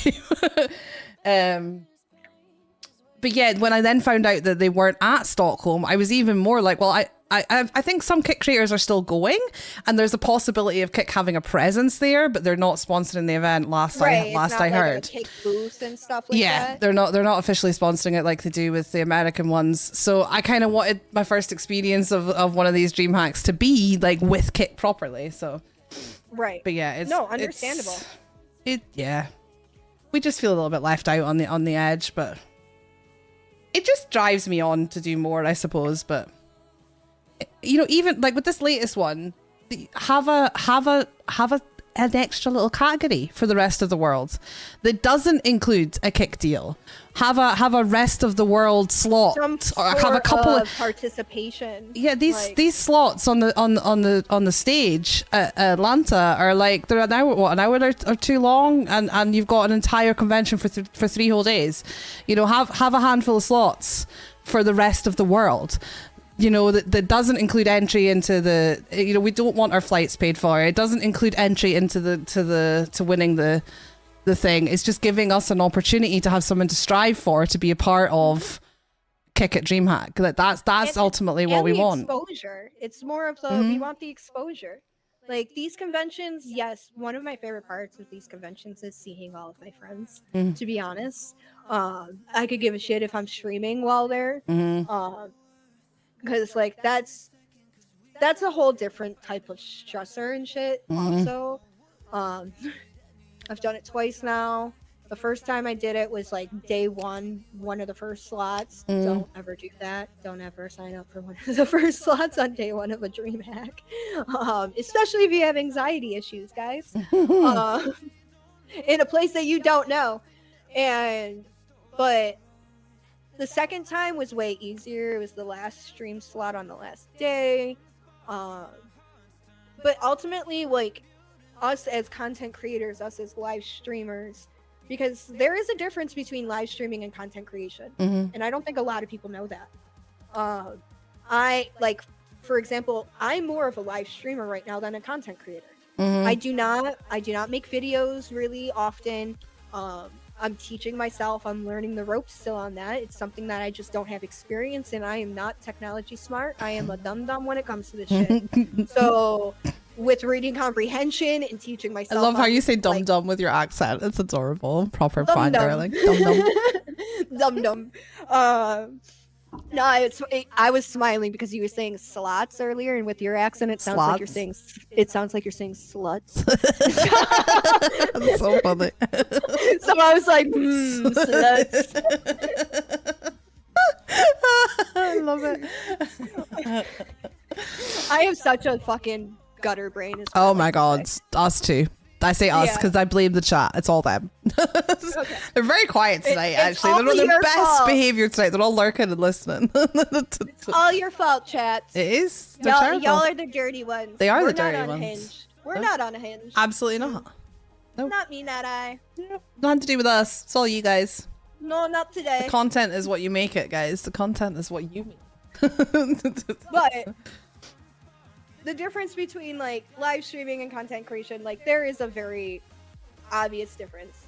But regardless, at the end of the day, any content creator or live streamer that goes to DreamHack Dallas or DreamHack, any convention, even TwitchCon, any convention, we are there literally for marketing. We are there for networking. It's a business trip at the end of the day. It's a business trip. You get to write that shit off of your expenses, like everything. I'm going to America for the first. All of your gas, all that barbecue. Oh, there's fucking flights, man. I'm going to America for the first time since I was 17. I get to write it off. Let's fucking go. You want to know what? But I'm excited. I'm excited, and that's another thing is a lot of people came to America for Atlanta for the first time ever. Yeah. Right. So like that was so cool to experience that and be like, oh my god, Yeah. I'm one of the first actual like American soiled Americans that you get to hang out with. That's Did you just say that you're soiled? American soil? I thought. No, I know. I was making a joke. Oh yes. I'm so soiled. I'm chopped. Don't worry. I'm so short that just went right over my head. Yeah, I can't wait. Literally, we did the Orlando park holiday thing when I was 17, and I'm like, oh, so you went to? Did you go to Universal or Disney? both. We did both. You did it right. Yeah. You did it right. You did it right. It feels like, well, it was a lifetime ago. I'm 41 now, so it's a very, very long. 17 was a very long time ago, so I'm super excited. And it's also amazing. Like I've been lucky enough to be able to connect in real life with a lot of my UK friends that I've met through Kick and through streaming and gaming and things. I never thought for a second I'd get to meet all my American ones, and it's just like it's absolutely blowing my mind. Like I say, I'm kind of in this weird limbo because I can't confirm that I can go until we kind of reach a certain point in the dono thing, because it's tricky because streams obviously pay my bills, so this has to be like a little bit extra on top, and until that hits a certain point, I can't really get excited about it. So I'm in this weird limbo in my brain where it's like I'm going, but am I? And I can't start processing until it's hit, until it hits and that flight is booked, and then we'll start being like, what? Yeah. Yeah, that's the difficult thing, isn't it? Like, there's the whole manifesting thing, which is something that we spoke about something that Red taught me and really helped solidify my brain, was manifesting and changing your mindset and everything. So like, but it's very difficult to manifest and not to get your hopes up though, because you still have to protect yourself from the fact that even if you manifest and do everything, you might not quite get there, and that's okay because you can get there next time. But then you're trying to manifest at the same time, being like, "We will be there." It's a very messy place in my brain. So I learned in therapy. I love my therapist. Like, she's very real and honestly helps get my brain to view things completely different, right? And that's how you know you got a W therapist. So one of the things that like she's always told me is manifestation and getting your hopes up are two different things. Okay, you could be hopeful, but your hope has nothing to do with your manifestation. So because they're two separate things, you have to learn how to separate them. I'm getting a lesson here, guys. Tune in. Yep. Tune in. So basically you have to learn how to separate hope from manifestation. Manifestation is affirmations. It's self-confidence. It's self-empowering. It's saying, I believe in myself so much that this is going to happen. But there's no time and date to it. That's what you said, if I don't get it this time, I'm going to go to the next one. Yeah. Right? Because there's no time and date. You're manifesting going to DreamHack. Yeah. You're manifesting going to DreamHack Atlanta. That's a good, If it does not happen, I get schooled every week. It's still going to happen. It's still going to happen. You are going to be at DreamHack Dallas, or DreamHack. I keep saying Dallas. DreamHack. Okay, we'll just go to DreamHack. Just say DreamHack. You'll be there. You're going to be there, Panda. Yeah. You're going to show up, and you are going to have such a weird experience of, holy shit, so many people know who I am. This is something that I've just started. I feel so loved. What? I'm this person? And your imposter syndrome's going to be like, what? Why me? Oh my god. Yeah. That's something I've only just started to consider, like especially as I'm like dotting around and word is getting out that I'm hoping to go, that I'm trying to go, and Yeah, the so amount you're of people that hoping are like, for oh my this god, one. you're going, oh my god, you're going to be there, oh my god, and I'm like, I didn't even know you knew who I was. Like I Right. feel like it's going to be really odd to walk around a place, Funny especially because I'm story. also going to be walking around, and we we have this thing with the donation goal that everyone, first of all, everyone who donates anything to the goal, I'm getting a tank top printed with their names on it. Love that. But we've taken it a step further, so everyone that donates 50 pounds or more across the whole period of time that we're fundraising, I'm gonna put their face on a pair of leggings. With the top 2 donators On your ass. on my ass. Each cheek, nice there. And I have promised I will wear these leggings and I will go and find as many streamers people? as I can to get selfies Sign with. 'em? Oh, To get, I was I'm sign 'em I'm or- getting a Santa Maria selfie in these leggings. I'm getting a BB Jess. I'm getting a SnixSnacks. I'm getting an everyone selfie in these leggings. So I'm like, yeah. Well, funny story that you brought up BB Jess, okay, Yeah. and conventions, Mhm. and this whole like you know who I am thing. All right, so my first convention I ever went to actually was Midwest Fest. Okay. Now it was like year 1 or 2, so it was very it's baby. They took a year off this year, so it's a baby convention, and it was literally in the freaking middle of the United States. So like, yeehaw felt really out of place. Mm. But BB Just was one of the content creators that was invited to do like a lot of the like panels and stuff like that. So day one, I love BB Just. I was a huge lurker in her streams on Twitch for a while before even on Kick. Okay, she's just her. I don't give a fuck of what you think. I only give a fuck what I think Yeah. about me. Like mindset. Honestly, so fucking inspiring. Helped me out more than she ever knew. Right. 100%. So, Yeah. probably still more than she ever knows. I love her so much. I go to this convention, and I shit you not, it was the first time I had keychains made too, by the way. So I was so proud of myself, and my goal was to make sure that Just got one of my keychains, because I just wanted her to have one of my keychains. And I shit you not, we're gonna pretend this is the keychain, okay? I was starting to walk up, and I'd be like, nope, not yet. Now's not the time. And then I'm like, okay, I'm gonna go. Nope, not yet. Now's not the time. I literally dodged BB Jess. I counted 5 times. 5 times. 5 times. I love And it. at least on that last 5th time, she totally watched me do it. She totally watched me do it. It's like, But did you do it? Did you give it to her in the I end? did. Yeah, I did. we're proud And of the you. thing is, I'm walking up, and I brought my dog. I brought my dog to this con because I was able to. And she's my ESA, so I had my dog with me too, and she's a border collie, and I'm like anxiously shaking, and I walk up, and I'm like, hi. I didn't even say my name, nothing. I'm just like, hi, I just really want you to have one of my keychains, so here. And that's literally what I said. Aw. She grabs my keychain, she read SnixSnacks, she goes, SnixSnacks, I know you, bitch. And I'm like, you know me? Like, it was like fangirl moment, but not trying to fangirl, right? So it was cute. It was adorable. Yeah. Right. And then go to Atlanta, and because of how busy, like she wasn't hosting in Atlanta, was she? No, she was. She was hosting in Atlanta. So she was extremely busy. But like we were in GTA RP, like in the same city together for a while. I had more confidence in actually being like, oh, this isn't like one of the streamers that like made me feel confident about being a streamer. It's more of a like I started becoming of this person is the shit, and I just actually want to be her friend. Like I want this person as my friend. Yeah. And when we got to Atlanta, I made sure she was like in passing. I saw her, the only time I really saw her was in passing at the convention, and I gave her the little knickknacks that I made, like for her and everything, and walked with her. And then the second time I saw her in Atlanta was at one of the after parties, and she's just on a couch.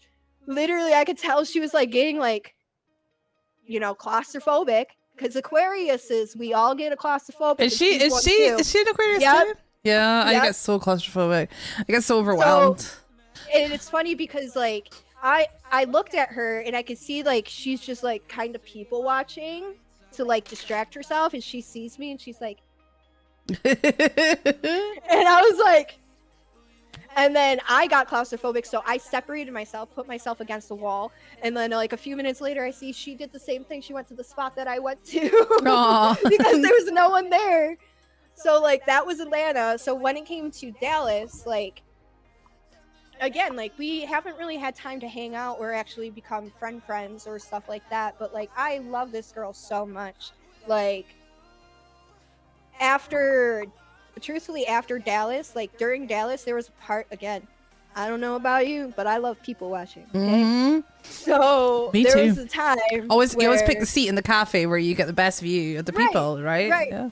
So everyone's leaving the kickoff party, which is where Echoes, Yes. Storm, and- Echoes announced that on the show. Yeah. He love that. made that announcement on I Kick love Conversations. Yeah. It was- Yeah, when they did, we left the kickoff party and we all went to this other bar, right? I'm starting to walk up to the bar and I just see on the bench, I'm just sitting there alone, right? So I just sit down, I go, "Hi, sunshine girl, what you doing?" She goes, "People watching."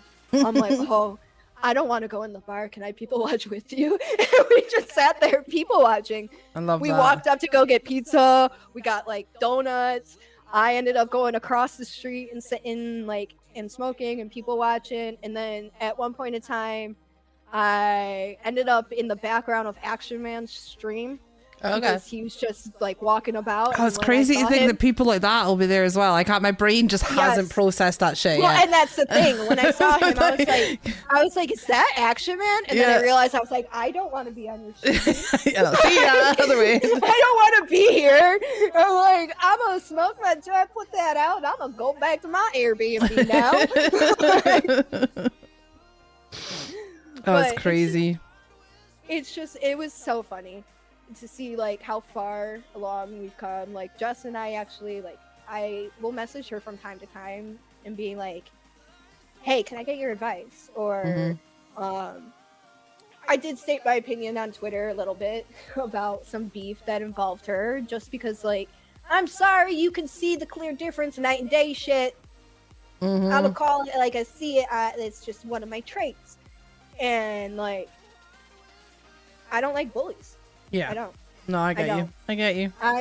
I might be sweet little SnixSnacks, but I'm like a fucking mixture between a Pomeranian and a Chihuahua Cha. or a Yorkshire. Like whatever little ankle biter you can think of, I'm all of them together. I love that. I literally keep a wooden spoon right here, okay? And usually there is a chancla nearby too. Yeah. Those are for my trolls mainly. I love that. I love that.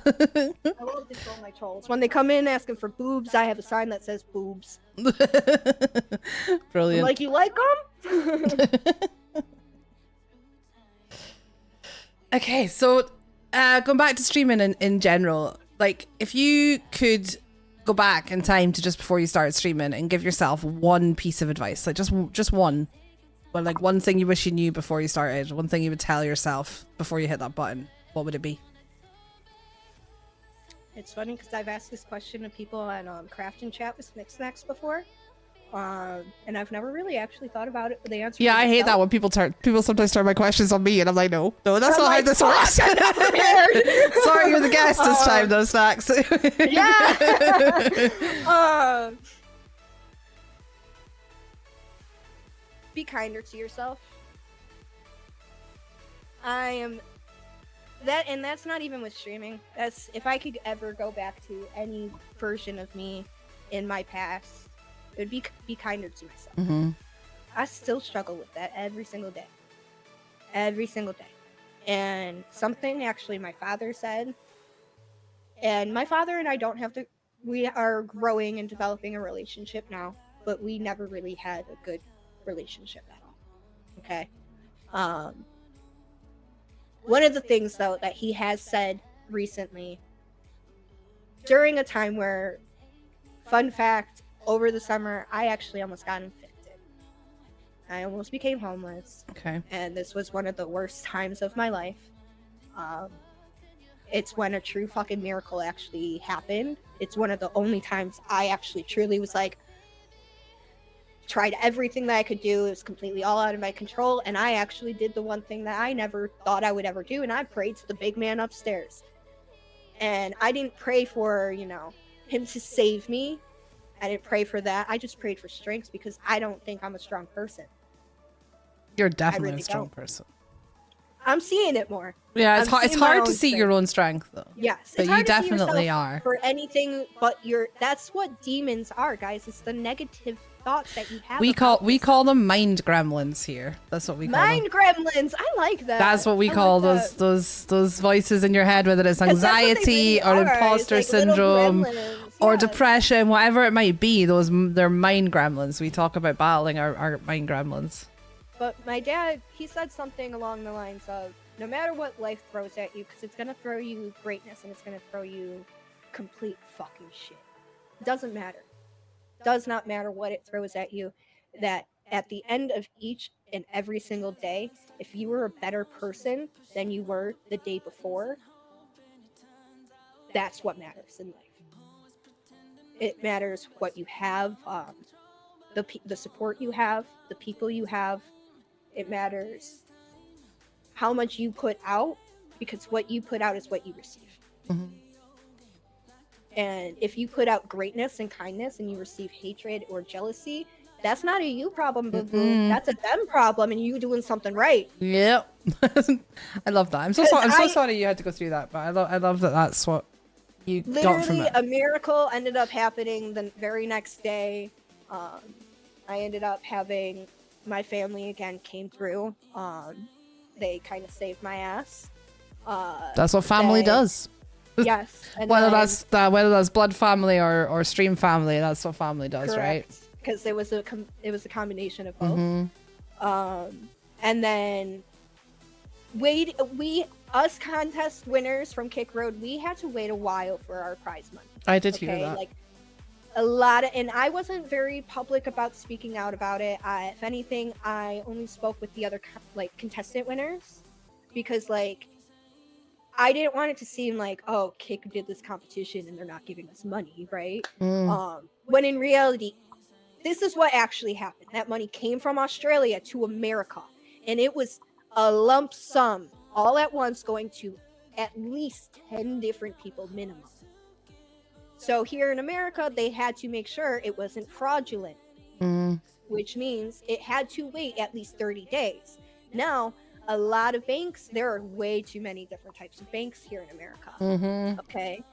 With that being said, some of them might have you think you can accept an international wire transfer, and you can't. I had to jump through hoops. I had to actually legit create a different bank account in order to get my prize.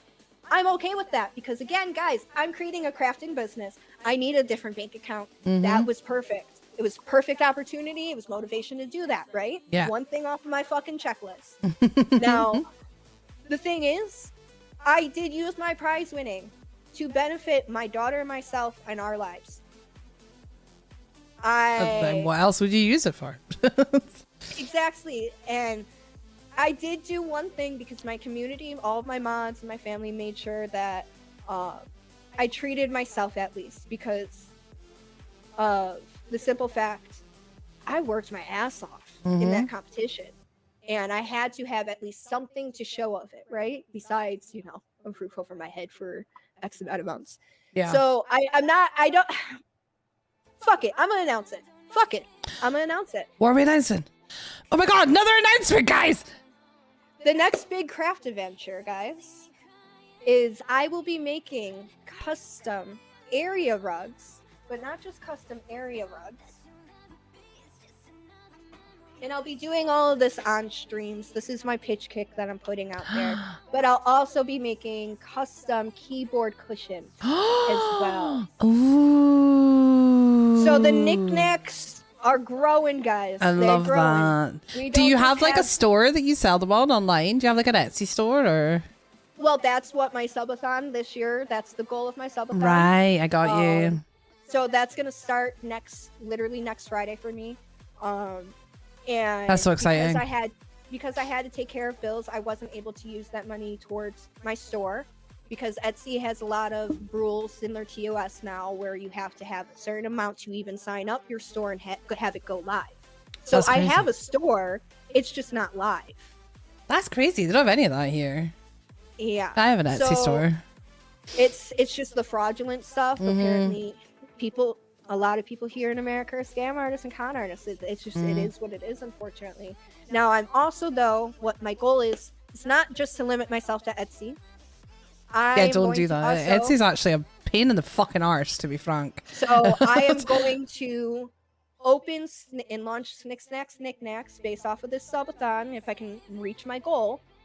Not just Etsy, but I'm going to do Fourth Wall and 2 other sites. We've just opened a Fourth Wall for merch only. Yep. So I do Etsy, but I do print on demand. I don't craft. I used to craft. I'll tell you a bit about that in a bit. But I wish I had time to craft. But yeah, I make my own badges. But apart from that, everything else is kind of print on demand. But it's all like my own designs. This is one of my t-shirts. I love that. Words are hard. Words so yeah, they're all. Words are hard. I need that. Are hard, right? Need that. They are. I need that. Yeah. But it started to take a direction of because this is something I say all the time. A lot of it's stuff that's connected to the stream that's kind of merchy, but not quite. But then I started doing more spooky stuff that was around ghost hunting and phasmophobia and the games I play. So I've kind of now split them off and put the merch on Fourth Wall, and I'm taking the Etsy in its own direction with the spooky stuff. But it is a pain in the ass. If you can, one thing, since you're starting from scratch, if you can do it like yourself completely, if you can raise enough funds to do that and have your own website, that would be my number one, because the fees and the bullshit you have to deal with, especially with Etsy, is hard going, especially because I'm assuming you'll be posting the stuff out yourself. So like for me, it's getting sent from a printer, so I have all these issues with postage. And like when I first started it, I wanted to do all this cool stuff like phone covers and mouse mats, and it turned out they all had to come from different printers, and people were getting smashed with massive postage bills, and I was just like, I would be shipping out stuff. Oh my god, I love that. I love resin jars. I absolutely love resin. So yeah, I used to run a business many years ago. When my kid was 14 now, so when my kid was tiny, I started making jewelry. I started doing I did a lot of wire work and stuff. Yeah, yep. I have all of my little literally I tested out. These are all my teach myself type ones. That's why they're all just hanging and they're not going to be for sale, honestly, because they're not to me they're not good. If people want them, whatever. But to me, they're not good. I got that. But I don't even know where I put my pendants, but I literally, actually, I think they're right here. See, like I say, I've always I make little crystal skulls. Oh. This one's just rock, because this is my daughter's, and it's her rock collection. So I put it all together. Oh wow! I love resin. I never got around to playing with resin, but I used to spend a lot of money on resin jewelry. So I started out making the jewelry, and my business at the time was called Snowflake Creations, because my kiddo was little, like they turned 1 when I was doing this. She's so cute. They turned 1 while I was doing this, and when my baby was a bump, me and my friends all called them Snowflake. That was like our bump name was Snowflake. So I took that and made it Snowflake Creations. Oh, I love that. I called her when she was in my belly. I called her the little alien. I love that. I didn't know what gender she was for the longest time. I love that. It was my friend, first person I told I was pregnant at the time. We were sitting in like a pub, having not drinking obviously, but having like a pub meal, and it was snowing outside the day I told her that I was pregnant. So when we came up with a name, that's where Snowflake came. Anyway, I digress. I started going to craft fairs and things with my jewelry, and me being business minded as I always have been, I was like, these craft fairs are shit. They are. I could do so much better. So what did I do? I started up my own event organizing business, and I started doing my own craft fairs. Yes. And then I ended up doing like craft fairs and talent showcases and wedding fairs and all sorts of events, kids fun days, all sorts, and ended up being like an event organizer. But because of that, I was surrounded by and spent a lot of money on crafts and handmade stuff. I was obsessed with handmade stuff for such a long time. It's more personal. It's more sentimental. Hi, Hoofy. To me. Hoofy! Sorry. It's okay. That's how I feel internally when she comes into my chat. I was just being polite. and then when yes, and then anytime I see Mr. Hoofy, I'm like, hey, Mr. Hoofy, can you say, Hoofy, what's up for me? Like, I feel bad. Hi, Snacks. You're my messenger. But I love Hoofy. I love you. You look gorgeous. I can't see you, but I know you do. Because you always look gorgeous. She's gorgeous. I hope the rest of your stream went well. It was lovely to see you. It's lovely seeing you back streaming, girl. I love you. Hoofy at the moment has her face on one of my butt cheeks, by the way. Hell yeah! Currently, we have Hoofy and we have Squeaks Profane. That's who's on my butt cheeks at the moment. I like it. There's time. There's still time to go. She did look gorgeous from painting earlier. Hoofy's probably yeah. Me? I don't know about how are we going to sign legs? That's a conversation for another day, okay? You guys are torturing me enough. You want to start signing my ass now? What is this? Hey, people sign boobs. That's true. I'm also, the other thing we might be doing just while we're on the DreamHack thing is I'm pretty sure we're going to make it that if we hit 100% on this, that I will spend a whole day at DreamHack in my panda outfit. Have you seen my panda outfit? Fuck yes. Yeah. Me too. So one day, see my battery reset on my brain there. Yeah, I love it. I mean, at the moment we're gonna have 3 days of DreamHack. I'm gonna have one day with everybody's faces all over me, and another day in a panda outfit. Like, well, one of the days is Halloween. I know, so and then the other day will be Halloween cosplay. So yeah, I won't be wearing normal clothes at all at DreamHack, guys. I mean, that's easy. I hate planning outfits for going out in public, so this is the easy way to do it. I'm excited for the Halloween one just because I'm honestly, you know, I love to cosplay, so like I'm gonna be in my element, man. But this will actually be the first Halloween that I don't spend with my kid, so like I don't know how I really feel about it. Yeah, a few people have said that, like. I have a 14-year-old, so I don't even see them on Halloween anymore, and we live in the middle of nowhere, so we don't even get trick-or-treaters. So it's the right time in my life to miss Halloween. But if my kid was your kid's age, I would struggle. And it's more so also her dad's not really huge into Halloween. Okay, I love cosplay. I love costumes. Mm-hmm. Halloween's my shit. Okay. Yeah. So, horror streamer, I love it too. We did the 12 days of Halloween last year. I love that. I did a different face paint. I didn't do full cosplay, but because I was skint. But we did a different face paint or something for the 12 days running up to the 31st. You honored it. That's all. Hell yeah! Oh, a horror streamer, you've got to. That's our time. Yes, and me being a crafter though. On top of things, so like for example, hi cupcakes. My daughter wanted to be Tails from Sonic one year for Halloween. Oh, I love that. We got the costume. The costume was beautiful, perfect. It was literally cosplay quality for a Halloween costume, right? Because there are different qualities. Yeah. Now this child said her costume wasn't Tails because of the shoes. It didn't come with shoes. It didn't even come with shoe coverings. Okay. She had no red shoes that looked like Tails. So me being the crafter that I am, Mama made sure that she had Tails' exact shoes, man. I painted those actually on one of my streams. I love that. Because of the simple fact that I was like, fuck it, I got a stream and I got a mom at the same time. I'm gonna do both. Mm-hmm. And she loved those shoes so much. Like she's at the age where like her school does the little Halloween parades and stuff. So like she got to be in the parade as Tails, and I was there filming her. And at the end of the parade, she was like, "They're scuffed. They're scuffed." I was like, "I'll fix them before you go trick or treating tonight. Chill.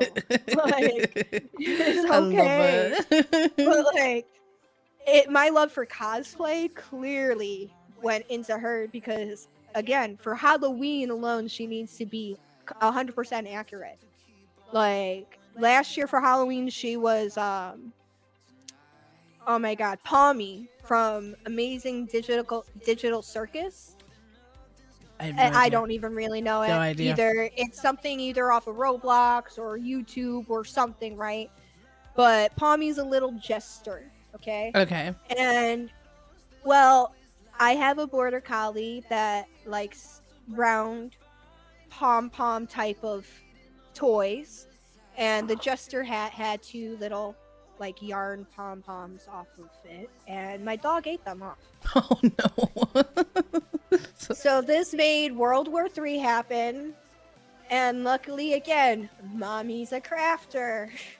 So I went out and I bought yellow yarn, and I made little pom-pom balls, Cute. and I sewed it onto the hat, and she was like, "These are more accurate because they're the right size this time." I go, "Okay, so thank your dog for eating them." Like, I love that. stop being like bad dog. Like, Okay, so back to your streaming journey. What would be like your number one incredible moment live on Kick while live?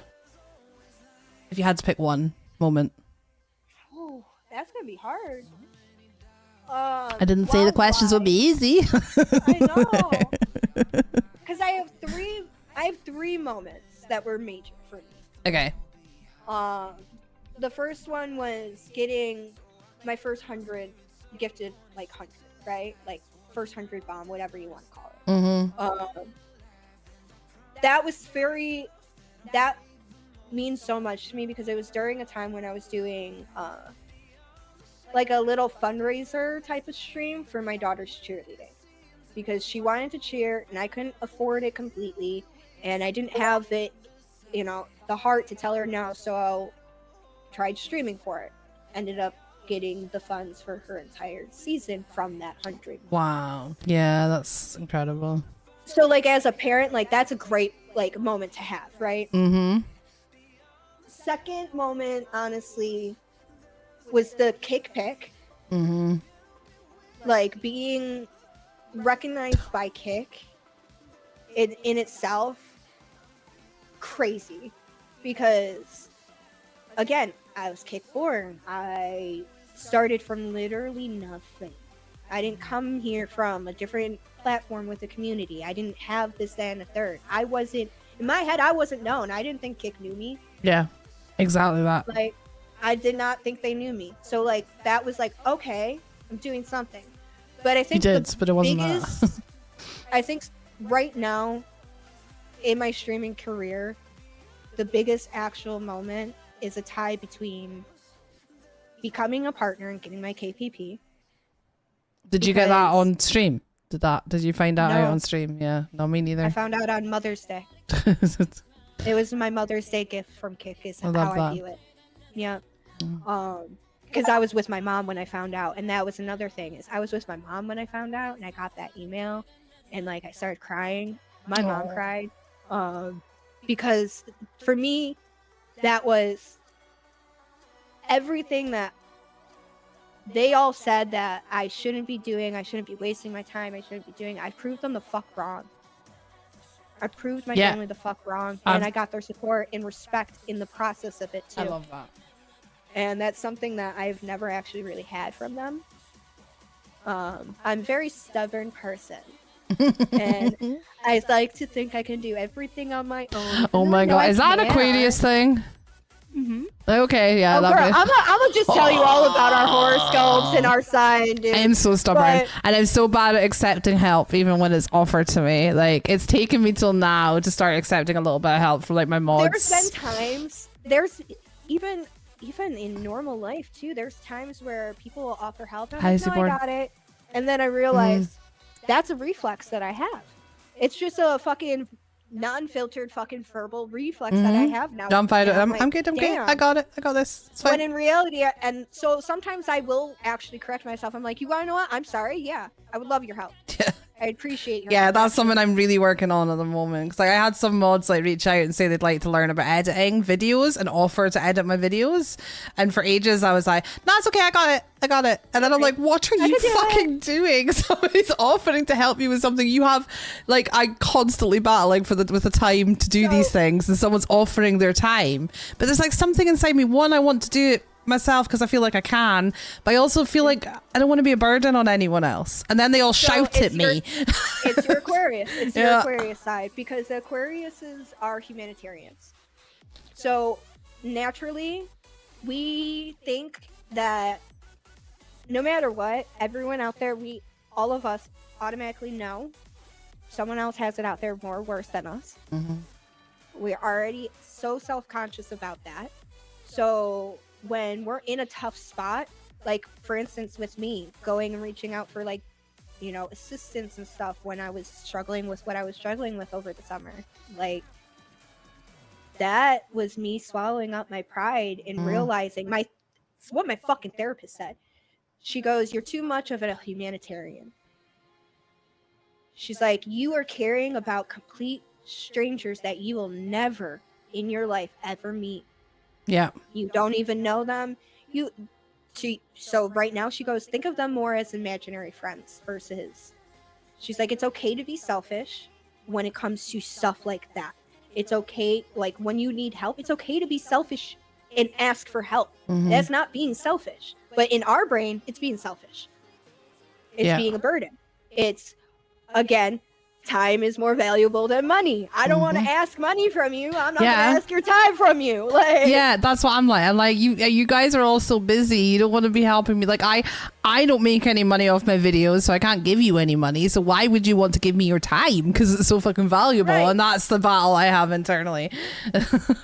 Like, I have like, because with the crafting and stuff like that, I will make my mods and stuff gifts now, because like that's my way of being able to thank them. Yeah.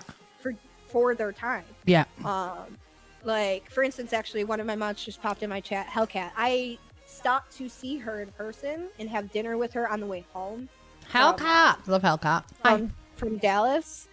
And she won one thing in one of my raffles. But then I gave her I call it the E Kirby painting that I made during Kick Road, because it's Kirby with like the kitty razor headphones. Oh, and it's the headphones that she wears. They're the cat ones or whatever. So like it had to go with her. So like I gave her a snack pack, and not just one snack pack. I gave her two. Like why does she need two fanny packs? I don't know, but I'm like, I love you. Here, have this, and have this. Like, yeah. It's just I can't really give money because I don't got monies like that. Like the days that I got monies that we all going out to eat. I know. Oh my god, the day that I can, the treats that my mods that have stood by me for as long as they have and do as much as they do for me.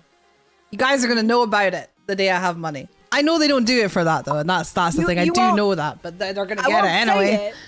Yeah, I won't say things. You'll just know things. Yeah. You'll see things. You'll get gifts.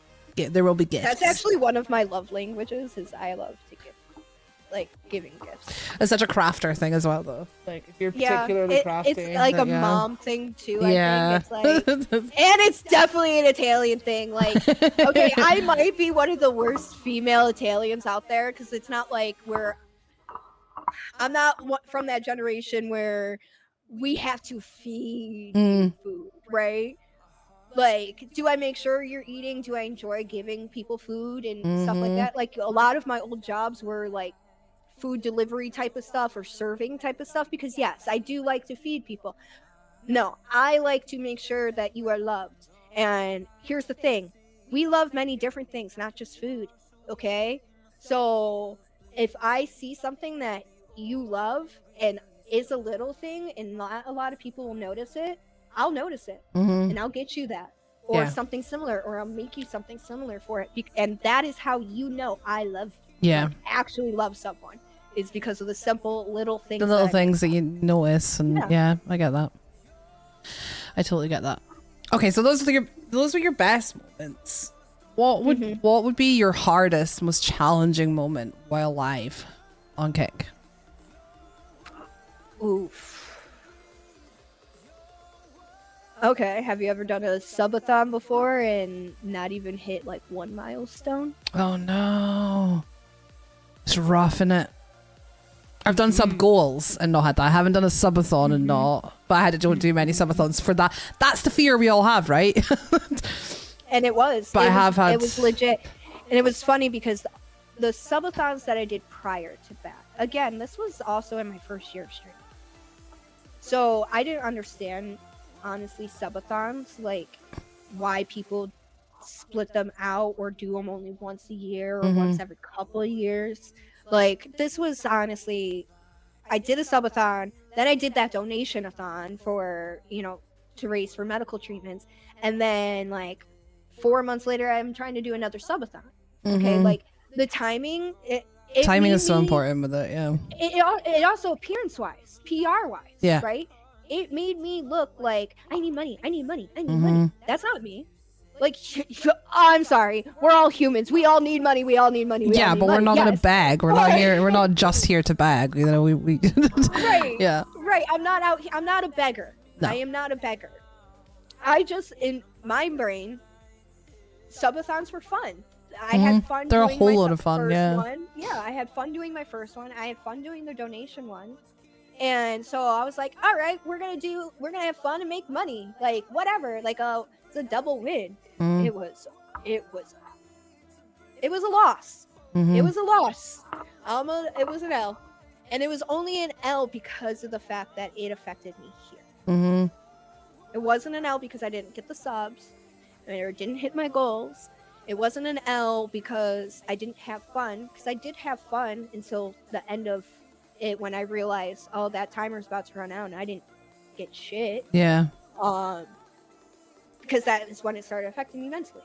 So it was only an L because I let it affect me mentally. Yeah. I went into the subathon not really with the right mindset behind it either. It wasn't really so much to just have fun. It was, let's have fun and make money. It's a double win. No, it's supposed to be fun, a fun time with your community. Yeah. Like, that's truly what it is. Yeah. So for this subathon that I am, again, I took a time off from doing them because it fucked with me up here. So, like, I am nervous a little bit just because of how my brain is. But at the end of the day, I already have my mods knowing, like, how my brain is when it comes to this stuff. So, like, I have people checking in on me, making sure, like, I'm okay. They're going to check in on me, make sure I'm okay. I'm also going to make sure that I take the whole day before off. Yeah. This is my advice to anyone who does any type of 24-hour or a subathon, any type of long haul type of stream. Take the 24 hours prior off, please. Yeah. Go touch grass, sleep, eat healthy, go hit the gym, do whatever you got to do that makes you happy, because you being on camera for as long as you're gonna be, it's draining. It's so draining. And I didn't even draining. Like, when I do my subathons, I don't sleep. I do like, because I go as long as I don't sleep on stream. I don't do it overnight. I do it for as long as I can, and then I stop the timer and I go and sleep, and I come back first thing the next day. I've tried it both ways.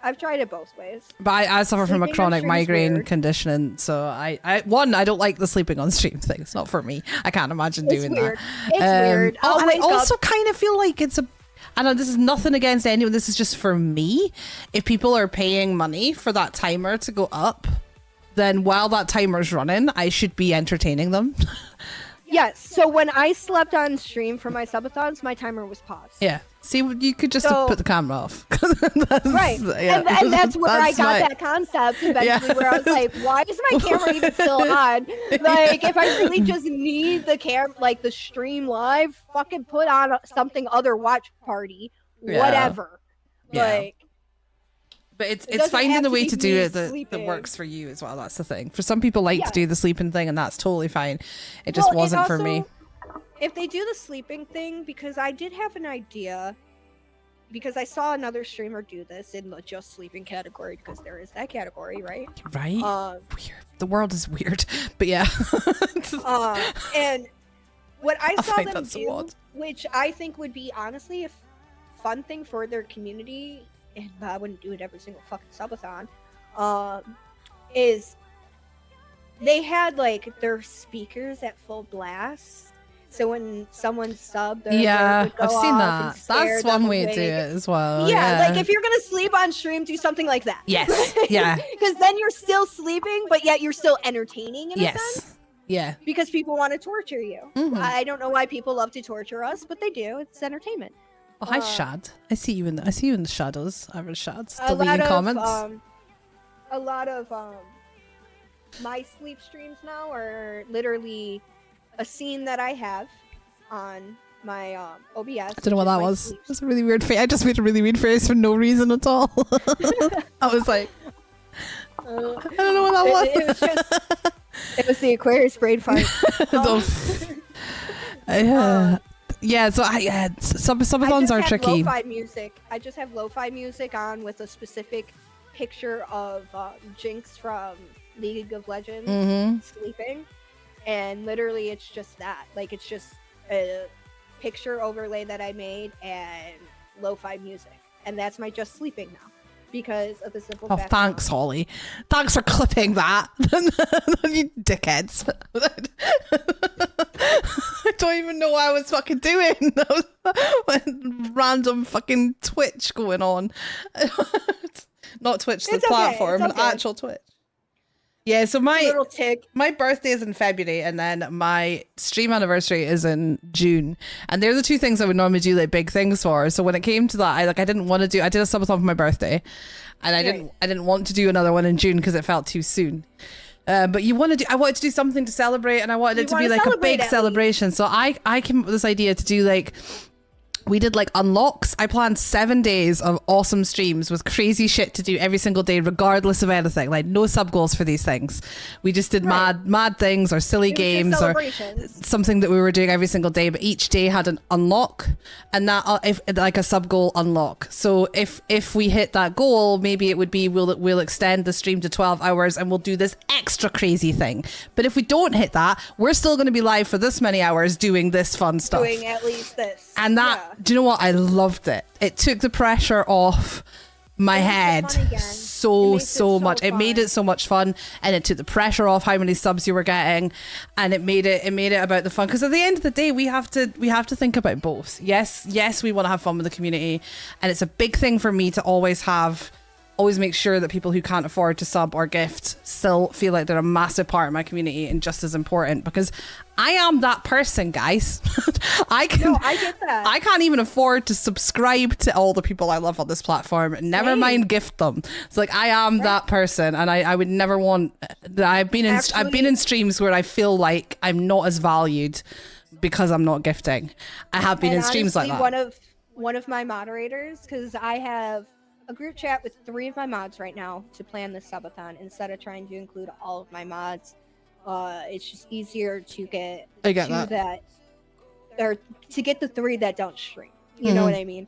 So actually one of them I think does stream. He just doesn't stream often. But anyways, one of them, she's a newer mod, and she also, we were in the same like GTA RP city and on an events team together. So like, of course I'm including her, like if we're planning stuff, right? She actually made a point in like our group chat to include some sort of added time with new followers. And something as well with lurkers. And I go, I don't know how we would figure out how to add more time with new lurkers or whatever. It's hard. But she said, well, what about if like referrals? And when she said referrals, I knew exactly what she meant because business mind, right? That makes sense. So say Lazy Panda's in my chat, right? And he's chatting. And it's not even so much hosting, because I do have stuff planned for getting hosted. Like it will add time to the timer as a thank you to the host. Mhm. Because like that again, like you said, people might not be able to subscribe or gift, but their hosting out is Mhm. their way of supporting whatever you're doing, Yeah. right? Even just your normal streams, not even just We just did that the Yeah, exact I saw it. Oh my god. Thousands miles apart, but we're still in sync, guys. So in sync. So in sync. Someone clip that. I got it. Please. Oh Hi, my Scotty. But I want to be able to have all of these ways of thanking people and having other ways of adding time to the timer. So Mhm. I am trying to think of some sort of thing or whatever, or trying to find some sort of bot that will like announce the referral or like Mhm. whatever, or put it in as I should put it in as my channel points and make it like a lower one. Yeah. Like that way, because they're new, they're not going to have high channel points. Yeah. So that way they can make their own announcement like, hey, so-and-so referred me, and then I can manually probably enter the time. That's Look, such you just a helped good me idea. brainstorm. You helped me figure out the solution. Thank you. I just needed your presence. Body doubling. chat. Body doubling at its Body best. doubling! It's a fucking win, man. Dude, I need a body double in order to... Oh, we do it in Discord, in our mod Discord. We'll do it. We put, I on... need to do it in order to clean my apartment. Like, oh, yeah. huge shout out No, for don't do it Hellcat for and I that. Gypsy. A huge shout out for Hellcat and I Gypsy out here, because we be living in Discord sometimes. And I just be watching whatever they're playing or this and a third, because they're my body doubles, my online body doubles for what that got me through a lot in the last few weeks of the adulting, that I'm like, you want to know what? I'm setting myself 5 goals each week, and I'm going to accomplish all 5 of those goals or do my best to. If I don't, then whatever didn't get done rolls into the next 5 goals. Yes. It's always 5 goals. That's such a good way to do Always it. 5 goals. Yeah, the Hellcat rolling goes, over I is so fold laundry important. while we're watching shows a lot. Actually, ironically, and I want to see and figure out a way to get this to Amaya Papaya, the winner of Love Island USA Season 7, okay? Because during our little Discord body doubling sessions that we do, we were watching Love Island USA, and this is what I made for during. This took me the entire season. This little sun catcher. It's beautiful. And I'm like, you want to know what? I should send it to the winner, because I made it during the whole thing. I love that. But It's amazing. Yeah, body doubling is always a plus, man. Yeah, we have there's a lo-fi thing that you can use on Discord, like one of the activities, and it comes up with this really chill picture. Like the one I like is like from the inside of a camper van, and there's someone lying in a bed with a dog on them. It's like an artist, like a sketch, and it plays lo-fi music, and then you can add like the sound of the rain gently in the background, all these like little I love that. and we have that on in the background. I go stuff. in there when I'm editing, and I have a couple of mods sometimes that'll come in when they're doing their work. Like Holly does it when she's working from home and doing her actual job, and like Cassie will come in when she's doing her work and stuff. And it's amazing how much more chilled I am and how much more productive I am in that situation. Like sometimes ages will go past and we don't even talk. It's just the lo-fi and we're together and we're working. With and my ADHD, yeah. So with my ADHD, growing up, I figured out I couldn't do my homework unless I was listening to music, some form of music, right? And it's because there's so much going on in my brain that putting the music on distracted a lot of that clutter. Yeah. So I could focus my 2 parts of my brain, music and homework type shit. Yeah. So like, I didn't realize then as a teenager that was a form of body doubling in a sense, because it was the vocals, right? It was the voices that I needed. It wasn't so much the music itself. It was more so I needed something or someone present so I could just focus. Yeah. What is a huge W is my child has started becoming a body double for me. I love that. Because of the age that she's at. Like, this age is such a weird, strange age for these little human beings. And my therapist even kind of explained it a bit more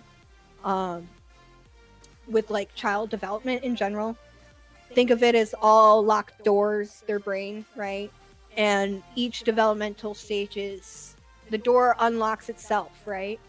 Um, for me, I kind of put it in Kingdom Hearts sense. It's like there's all these worlds out here, right? And all of a sudden, boom, a new pathway opens up because you conquered that world. Okay? Yes, I love that. So literally, and you need your Keyblade to like battle through everything of that world, and then you're sealed, and boom, there's another fucking pathway. So like, it's like unlocking chakras and stuff like that, and all that shit. So like, right now, 7 and 8 is such a weird age because they're going from being these very codependent babies in a sense, and they're not like, you know, they are still crybabies in a sense because they want you to do stuff for them because that's what they're so used to. That's how they know they're loved and stuff like that. Yeah. Because, again, it's a form of love languages, right? But they're also at the age where they're like, I want privacy. I want to do this on my own. Yeah. I can do this on my own. No, I don't want your help. And when you're in a January Aquarius raising a February Aquarius, it's very hard, okay? Because I didn't know there was a difference between months. there is. I'm learning so much. The February's Aquariuses tend to be a little bit more stubborn, and January's Aquariuses tend to be a lot more brutally honest and blunt. Okay, I'm definitely stubborn, but I'm also pretty damn blunt. I'm a February. All Aquariuses are blunt. Don't get me wrong; they're going to tell you the truth. But a January Aquarius, because it's really honestly just the last 2 weeks of January for the Aquarius cycle. It's we tend to not think about people's feelings until after we've verbally said something. You know what I mean? Oh no, like, see, I'm not quite so much like that. Yeah, like it's the filter issue. Like that's why we're a little bit more brutally blunt because we don't have a filter until afterwards. Yeah. And like it's even with reactions. Like for example, like one time, even with Hellcat, one time something happened and I just went like instant like freaking out, and then I was like, oh my god, that was so aggressive of me. I am so sorry. And like for like probably a half an hour straight, I think I was just apologizing to her, and she's like, you're fine. She's like, you're fine. Yeah. I'm just like, I'm so sorry. Right, so that was subathons, and what should we do next? We haven't followed any of the questions, but that's all the best conversation. So that's why I call it like it's like a framework. I just dip in and out of it. It's just a roadmap, and it's never the same, and that's what I mean about it's also to help. We just because, follow. Like, in case you come up with a on the spot question. Yeah, of thing, and I often do, and I'll often find myself because of what you're talking about. I'll be like, well, that's a bunch of my questions, so I'll just roll with it and ask them naturally. And I very rarely am I actually having to read out questions, but there was always bits that we like to. Always bits I like to cover. So and one of them that we always like to talk about as well that we touched on a little bit tonight is mental health and streaming. Because they not only is there a lot of effects in the negative and the positive that mental health can have on the streamer ourselves, but I feel like people who are dealing with mental health conditions or issues are drawn to this world, the world of gaming and streaming in particular. So it's something that's really we're trying to find our village. Yeah. It's something that's very relatable to a lot of viewers and a lot of streamers. So how would you say that streaming has kind of affected your own mental health negatively and or positively over the time you've done it? It's done both. It will do both. I'm not going to say it's not the all answer cure. No. People are going to come and go in your streaming life. Okay. You're going to learn, I have learned the difference between people who are real friends that became my family and my real friends that are literally in my corner Yeah. Not just in my streaming life. They're in my corner about my real life. 100%. Because at the end of the day, yes, I am SnixSnacks, but there is no SnixSnacks without Heather first. Okay? And with that being said, I've come negative wise. There's people that meddle. There's people that say they are your supporter. They're your friend. And when push comes to shove and it's your time to shine, because everyone has their own time to shine. It's not always at the same time. But when it becomes your time to shine, instead of cheering you on and living and celebrating it with you, they're over here, well, why not me? Or whatever attitude. And oh my God, yes.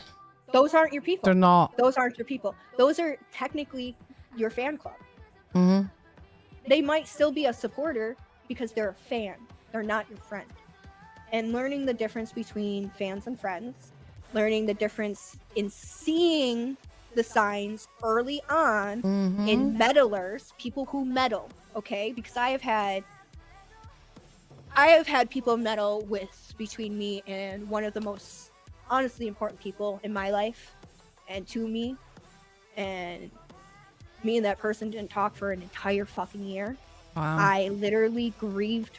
I grieved and grieved and grieved that friendship. And it really sucked. Again, I move in silence. Truth always comes out. My character is who I am, and it will always shine through at the end. When we reconnected, we figured out it was a lot of meddling from outside forces. Even people that I still love to this day, they got affected by it, by the outside sources. So like, you know, it reminds me a bit of high school here in America a little bit. It's the cliques, the shit like that, right? But at the end of the day, if your connection and your bond with your people, the people that are meant to be in your life, is very true and very real, no matter how much miscommunication, no matter how much time goes in between, or silence, or fights, or whatever happens, no matter what, if they're supposed to be in your life and be that person, be one of your people, they will be. 100%. They'll come back. Sometimes you need time apart to heal. You need time apart to realize. It's just experiencing things in life is always going to be hard, but you're never alone. And truthfully, a lot of people, like, that's where it's depressing for me, is because when people meddle like that. Now, I've been through it. Like I said, I look for the signs. I don't let people get super close to me anymore. Those little red flags. I honestly, you have to earn at this point. Like, you have to do something, and it's not even like, oh, you have to do something for me to earn it. It's more so I have to see your character. You have to do something to show me your character, and it doesn't have to be for me. And I could see your character. I could see who you are in someone else's chat. Yeah. Like, and it can be really sad as well when it works the other way around. Like, exactly everything. I agree with everything you said, and it's something, you know, I hear a lot of streamers talking about how they've been stabbed in the back and they've trusted the wrong person, and that's never really been something I've massively experienced. But I've always, and again, this has been blurped so many times, I don't even care about saying it anymore, guys. Okay, I'm gonna say it again. I keep my inner circle really tight. Okay, blurp it all you want, guys. I turned my inner circle to a dot. Yeah, I keep it really tight, and I always say that there's lots of circles when you're streaming. There's not just like my family, my inner circle who are my family, and then the rest of the community. There's so much more to it than that. There's your inner like the core circle, and then there's those people who I adore, who I do class as friends, and they are part of my life. And they are, I do care about them, and I know about them, and I value them. I value all of you, every single one of you, so much. But then there's this little like family circle outside the inner circle. But there are people who don't know my real full name, They don't have my address, so they can send me gifts. I probably, there's only honestly, truthfully, I think there's probably, well, there's more so now because one of my friends uses my government sometimes to get me to pay attention, which is but, me personally, I have only actually told maybe now 4 people my full. Yeah. I have a small group where, like I say, we're like a family that we've all met up together. I went to my mod's wedding in June. We fundraised to get me there. I IRL streamed. We'd never met. I'd never met her or her husband in person. That's Mrs. Lizzie, yes. And I went to her wedding, and I met a bunch. I met a bunch of my mods. 2 of my mods just got together. They got in a relationship just before the wedding, and like. There is more people than I would have expected that know these things about me, but we are like a family. Like, can I just say W to Mrs. Lizzie then? Because like, just the fact alone, like getting an invite to the wedding, that's a huge fucking honor. Yeah, to, like, it was a massive honor, and it was an incredible experience. Just to be that person for someone else when you've never met physically in person, like that feels like a true honor, like a huge true honor. It really was. And it was so incredibly special because like everybody that I've met, whether it's my closest people or slightly, other people, everybody I've met in person, I've met through this platform is 100% who they are on the screen, and it's been like instant. That connection that was there online was instantly there, and it was like that with us. We were instant family. Like there was no weirdness. We all turned up the night before their wedding. It was in a marquee, a campsite. We were staying there. We all turned up the night before, and we were helping out and everybody was pitching in, and we just had the best time. We were just instant family, and that's something incredibly special, and I'm so blessed to have that. But then I have people who I know really well, like Poodle Faker, for example, because he's just put in the chat, has been around. He was a part of the Shads community when they first supported me when I first started, like 2 years ago. That's how we met, and I know him really well. We've spoken, a few times off stream about things, and he means the world to me too. But he's in the next circle, and then there's and you find as well as you grow, and it's something that I've had to really figure out in my brain, because you find the more you grow, the more people are coming into your chat that you don't know, and you have to figure out where that fits, because you can't be everyone can't be in the two middle circles. They just can't. But that doesn't mean that the people who are not in those circles are not valued, and it's figuring that out. And then having, truthfully, also is I've had to deal with already a few times, about 3 times now, parasocial relationships. Mm-hmm. Yeah. 2 of them being my mods. Wow. Okay. Yeah. Because again, when you first start streaming, you don't really know anyone. So when someone was like, "Oh, I'll mod for you," you're like, "Hell yeah!" Right? So like, it was more so people from like that. One person from Twitter. And that was like a whole ordeal because they were doxing me left and right. God, so scary. They were called out by other streamers not to do that. And people that I didn't even know yet were vouching, like defending me, type of shit. Then it happened again. So, and that was the 3rd time. And when the 3rd time it happened, that's when I had to politely and professionally be like, "I'm blocking you on everything. I'm sorry. I don't feel safe. Yeah. I just don't feel safe. I have a child. I don't feel safe." Yeah. You have to keeping yourself and your family safe is number 1 always. Right. And it is what it is. It's not, like, and then here I am though, still feeling like guilty over that. It's so it's guilty hard. because it's like, okay, to this person I must be like at least someone that like brings some sort of joy into their life, right? So taking that from someone, I don't want to do that, but like, and it might make me selfish, but it's not selfish. Keeping yourself safe is not selfish ever. And it's an affliction that we do deal with, though, is that Yeah. guilt. And that was something for me. I talk about light bulb moments that I've had through streaming, like that moment, like when my mindset, I never really knew what a mindset change was until I started doing this. So you And actually portray I'm one. 41 years old, and I can honestly say I'd never had a proper shift in my mindset my whole life. And then doing this, I've had so many, because you're so raw and you're so open and you put yourself out there every single day, and I have learned so much about myself. But one of my light bulb moments was that, because I'm an empath, and I feel Me too. I feel everyone else's. That's why Cosmo takes me to ghost hunting. Yeah, I feel I've never had in like that like ghost hunting side of things, but it's like in emotions. I feel You don't want it. feel. I mean, I've never gone ghost hunting yet. That's our No, next thing honestly- we're fundraising for. Me and Cosmo have a deal honestly- that once I get all my gear, we're gonna and we can afford it. He's gonna gonna go fly together? He's gonna fly here, and I'm gonna Fuck take him yes. ghost hunting in Scotland, and Hell I'm gonna yes. come over there. We're gonna Hell because it's something that's When been you on come my. here, I'm gonna be there when you come Absolutely, here. I Okay? watched that. I want to So- speak about that later. Actually, we will. so- We'll not digress on Yes. the ghost hunting just now, but we'll come back to it.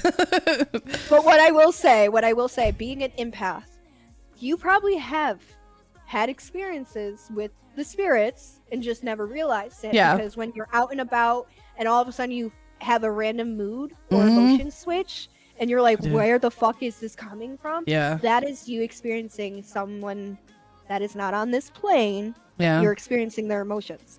I feel other people's emotions so hard, like So hard. so like To the like point where you can like- almost read their brain. yeah, like more so than I feel my own sometimes. So I found it really, really hard, especially like in the early days of us starting to grow from being this tiny little close knit community to like more unknown people coming in, as naturally happens when you're growing as a streamer. And we had a lot of issues with people trauma dumping. And I to start with, I was the kind of streamer who was like, my DMs are open. I'm here for you. Let's talk about it. Let's stop the stream. Let's talk about this. And But being an empath, it's too much. it's too much, and it's also disruptive to the stream, is what I learned as well. Like it's not the right thing to do. We've had some great moments from that, and it was really part of building who I am as a creator and who I am as a live streamer. But I had to pull back and say, right, we need to prioritize. We need to stop the trauma dumping. We need to have a way to deal with people when they come in and they've been through something difficult that does not involve the entire chat getting dragged into that conversation. Because Or some into people a are here to depression. escape. They want to Yes. escape their daily life. And I also had one situation where I had a person who had severe learning difficulties and severe mental health, to the extent that she had support workers and things. And she was coming Right. in and saying real triggering things about self-harm and stuff like that. And that was kind of my trigger point, where I was like, I have to figure this out, because she ended up in my DMs and I felt really uncomfortable. So I had to draw those lines, and I had to stop feeling guilty about it, because that's the one thing I had. That was my mindset shift. Is feeling Was guilt. realizing that I do care. I care so much, guys. You've no idea. Like sometimes it hurts me how much I care. But this is my job and my world, and this is everything. This is so much to me. So I can't be your therapist. If Right. you're We care a so stranger much to that me, we I don't can't. care I about can't. ourselves. Yeah, we Right. have to look after ourselves and the community as a whole, because looking after one person's needs in a difficult moment is not always looking after the other 20 people that are in your chat. Do you know what I mean? There's that balance, and I had to once I realized that, and I realized, right, we can do it this way. So we'll just be like, I'm really sorry you're having a hard time today. I'm so sorry to hear that. Why don't you hang out with us and we'll see if we can take your mind off it. Everyone give so-and-so a hug in the chat. We're here for you, but let's keep going with this. This is what we're doing today. This is the chaos. This is how we're going to distract your mind. And everyone gives them the hugs in the chat, and we move on. And that works so beautifully. And it eases my guilt, because I feel like I'm still acknowledging them without disrupting the stream or damaging my own mental health. Yeah. But it was really hard. It was really hard to get to that point. But now I have a lot less guilt about it, because I have so many incredible friends that love me, and I love them, and I'm there for them no matter what they're going through. And I have my family, and I have my own issues. I have more than enough to be dealing with. You can't be there for everyone when you do this. You just can't. You can't say my DMs are open to everyone. We're not like bartenders. We're not No. therapists. We're not Like, yes, we are caring people. We are here to, if anything, we're entertainers. We're here to distract you, or we're here to brighten your day.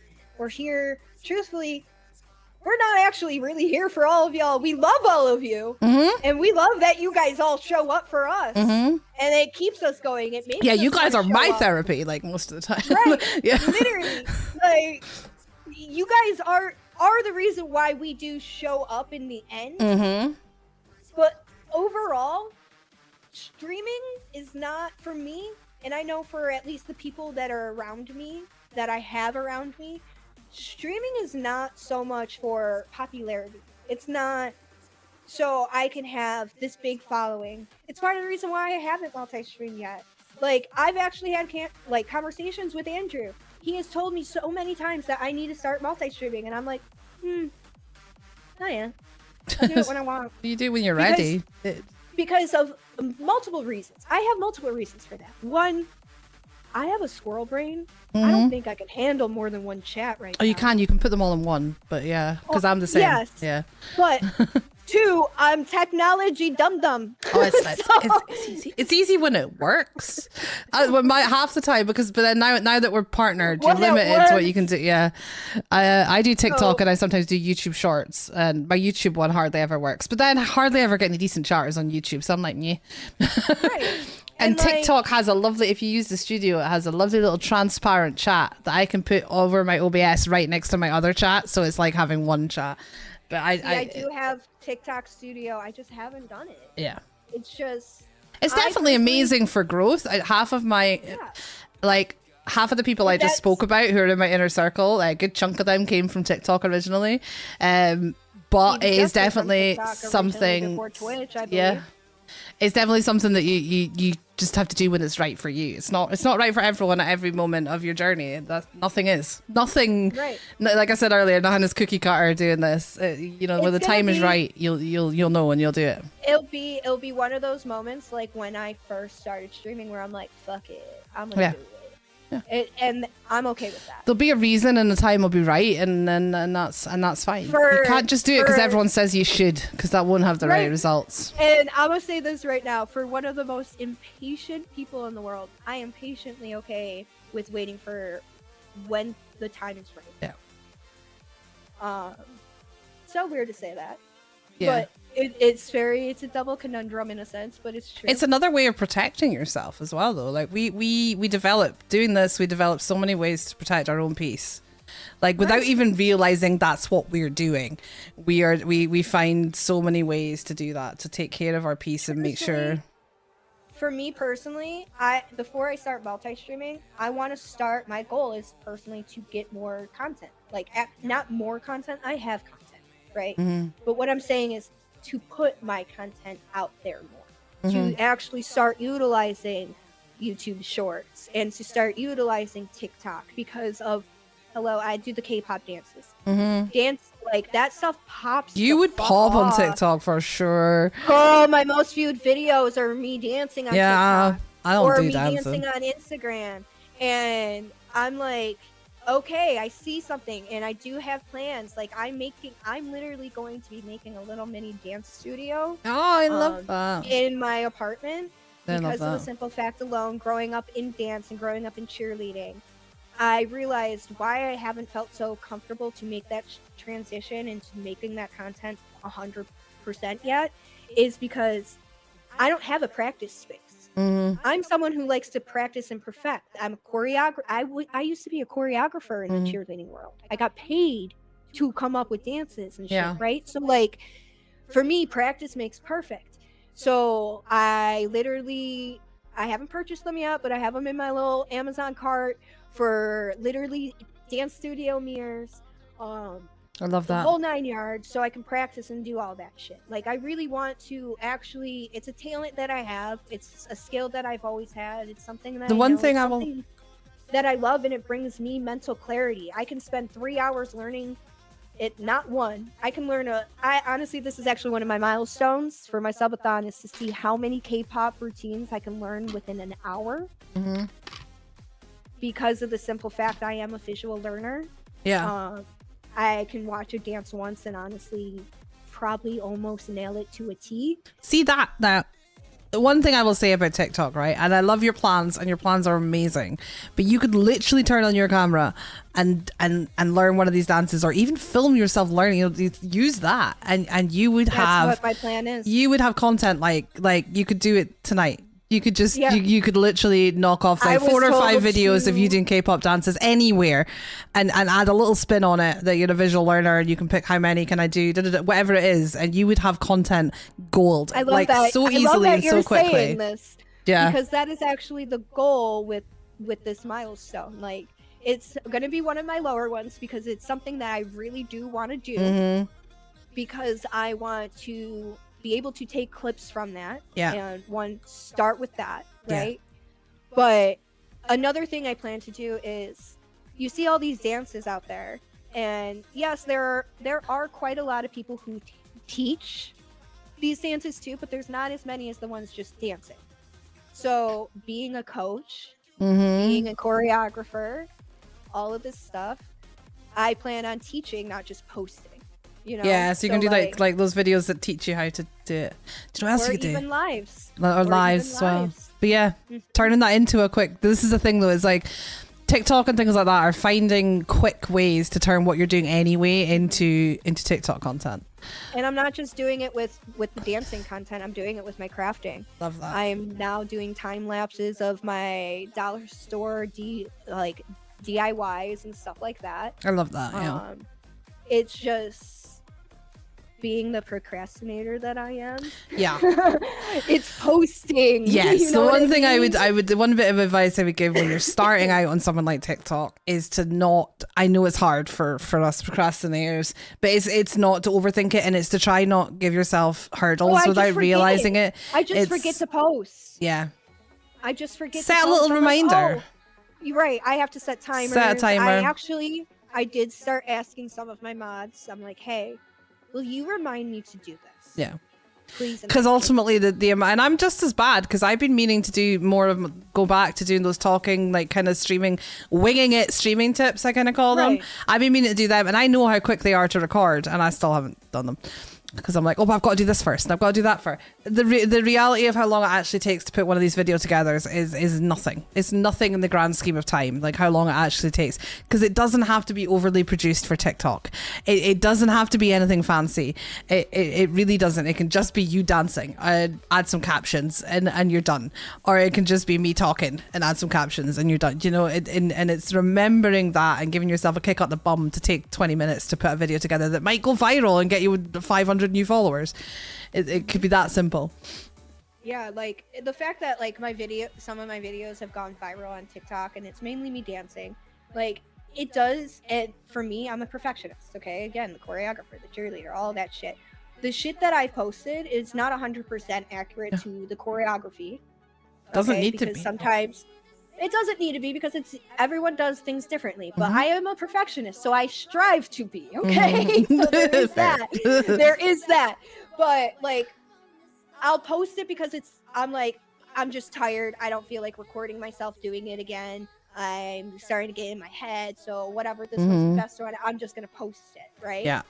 Those are the ones that end up either popping off. Now, when it comes to my YouTube shorts, I will let y'all know right now. My YouTube is not ran by me. Okay?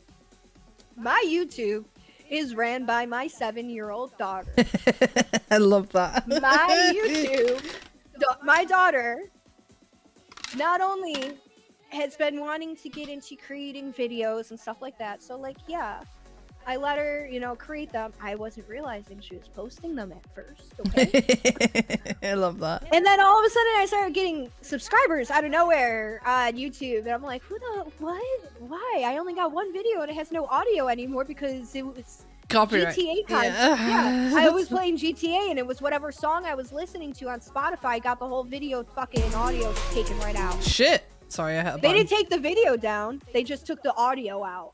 I'm like, oh, okay, YouTube. Like, this is fun. This is fine. And then I go on and I see my daughter's shorts that she was making we're hitting like 1K views. I love that. And then I'm like, all right. So then I started making them privated because I'm like, this is my child and this is my business YouTube. You know what I mean? So like, I didn't want people thinking, oh, SnixSnacks is like a 7-year-old brain. I love that. So I started making them privated, but then one time I go to like check on the amount, like how many she's posted and, you know, a 2-week span, right? And see what she's made. And because my daughter's very smart, I've raised her to be very internet safe, very internet smart. I have never really met another 7-year-old who is as intelligent and responsible with the online world. And a lot of it probably has to do with my fear and the fear that I kind of expressed into her. Yeah, I get that. So, like, you noticed she noticed I was on camera. She stepped off camera. Yeah. Yep.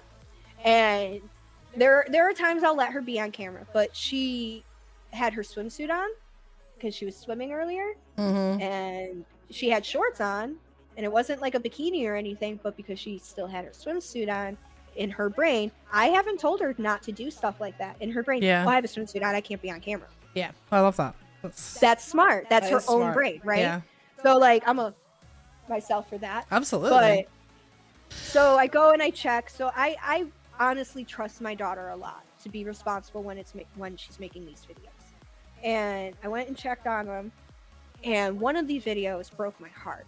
Okay, as a mom, it broke my heart because I click on it because it said on the video, "All right, guys, you're mean. I'm quitting." Oh my god. So me myself with streaming and having those thoughts and stuff like that, like it broke my heart, not just as a streamer but as her mother. Yeah. Right? Because Totally as a got mom, that. you just want to fight every single fucking bully or person that's mean to your kid, even though you know you can't because it has to shape them in some form of way. Character is real, right? But it's still hard. It still sucks. It's still hard Yeah. because all you can do is just be there for them. You can't fight their battles for them. Like, do you know how many times I'm over here and I'm like, you want? Especially this past year, my daughter dealt with a bunch of mean girls. It's the first year that she ever had only one female friend in her entire class, and she was bullied a lot this year. And you know how often there's so many times this year she would come, I would pick her up and she's crying, and I would have to pull over in a parking lot to calm myself down because there was times where I'd be like, you want to know what, Aria? Yeah, exactly. I'm 7'2", let's go. I'm 7 so also, hard. let's go. Like there were so many times where I like want to put my hair up and like just Yeah. But she's a little warrior. Again, she is my copy and paste. So I love have that. all the faith in her. And I have all the faith in her that she does it the right way and doesn't use it with her hands, and she uses it with her kindness instead. Yeah. Because that's what she did this year, and I'm so proud of that. That's amazing. But you should be seeing that video, it broke my heart. So I had to ask her about it. And all the comments that she got on it were like encouraging and super positive. There was maybe like one or two that was like, yeah, you should. Like, whatever, it's YouTube, right? But so many comments were positive. And I asked her about it, and she's like, Mom, no. Calm down, Mom. I'm like, why? Are you okay? And she's like, I'm fine.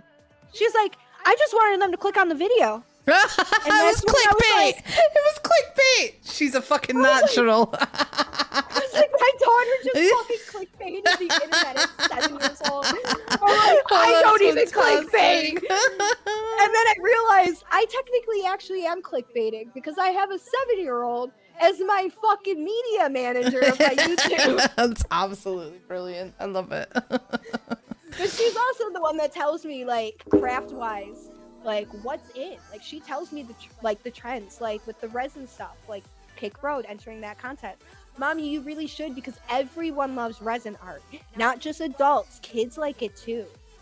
I love and I'm that. like, you want to know what? That's freaking true. Yeah. Like, it's true. As long as I don't curse, I can actually put it out there for all ages. Yeah. I just curse like a sailor Yeah, I'm in a the trucker same. who had a baby. Yeah, me too. Like, if a sailor and a trucker had a baby, hi, that would be me. I curse like that, and I'm her that's the sister. main reason. Yes, that's the main reason why I'm an 18 plus content creator. Yeah, streamer. me It's too. just because I curse. Yeah, well, that and my chat gets really inappropriate sometimes. But that too, and the It's all their vaping fault. and like all Oh the yeah, other that too. stuff. Yeah, Like, we're just bad like- news. I might be a role model, but I ain't gonna say I'm the greatest role model. we're just real, okay? This is just just real me. life. Sometimes just me. adults vape, sometimes adults swear, sometimes adults talk about inappropriate stuff, okay? No, my favorite though is when like my athletes would find out, because I used to coach, right? Mm. And like and this was for my high school team. Okay, my athletes found out that I vaped, but I never did around them. They never seen it. They only saw it when I moved it out of my like jacket pocket into my bag or whatever, right? Now, there's something called a code of conduct for like a contract that athletes in high school have to sign, meaning drug-free, vape-free, like cigarette-free, alcohol-free, all that shit, right? Tell me why I walk in the bathroom during a break and I caught 5 of my fucking athletes not only hitting a nicotine vape that they're not old enough because you have to be 21 to get it here, Oh my god. but they were also hitting THC vape. Those don't smell for long. The odor of weed usually lingers, right? But Yeah. out of vapes, they don't really linger for long, Mm, but they linger right after you smell, like right when while you you're blow the vaping cloud it, yeah. out, you can smell it. And it just so happened that I was walking in as the cloud was being blown out, and I smelled weed. I smoke because it's legal where I am, Yeah. and I am of age. Hey, Right? yeah, exactly, yeah. So I know the smell of it. Yeah. I know the smell of it. And it's And- not legal here. It fucking should be, but that's another Literally- conversation. Literally, it was a whole ordeal. I had to kick them off the team. I had to go to the athletic director, get them fucking kicked off. There had to be an athletic hearing first because it was like a court thing, like a trial thing, right?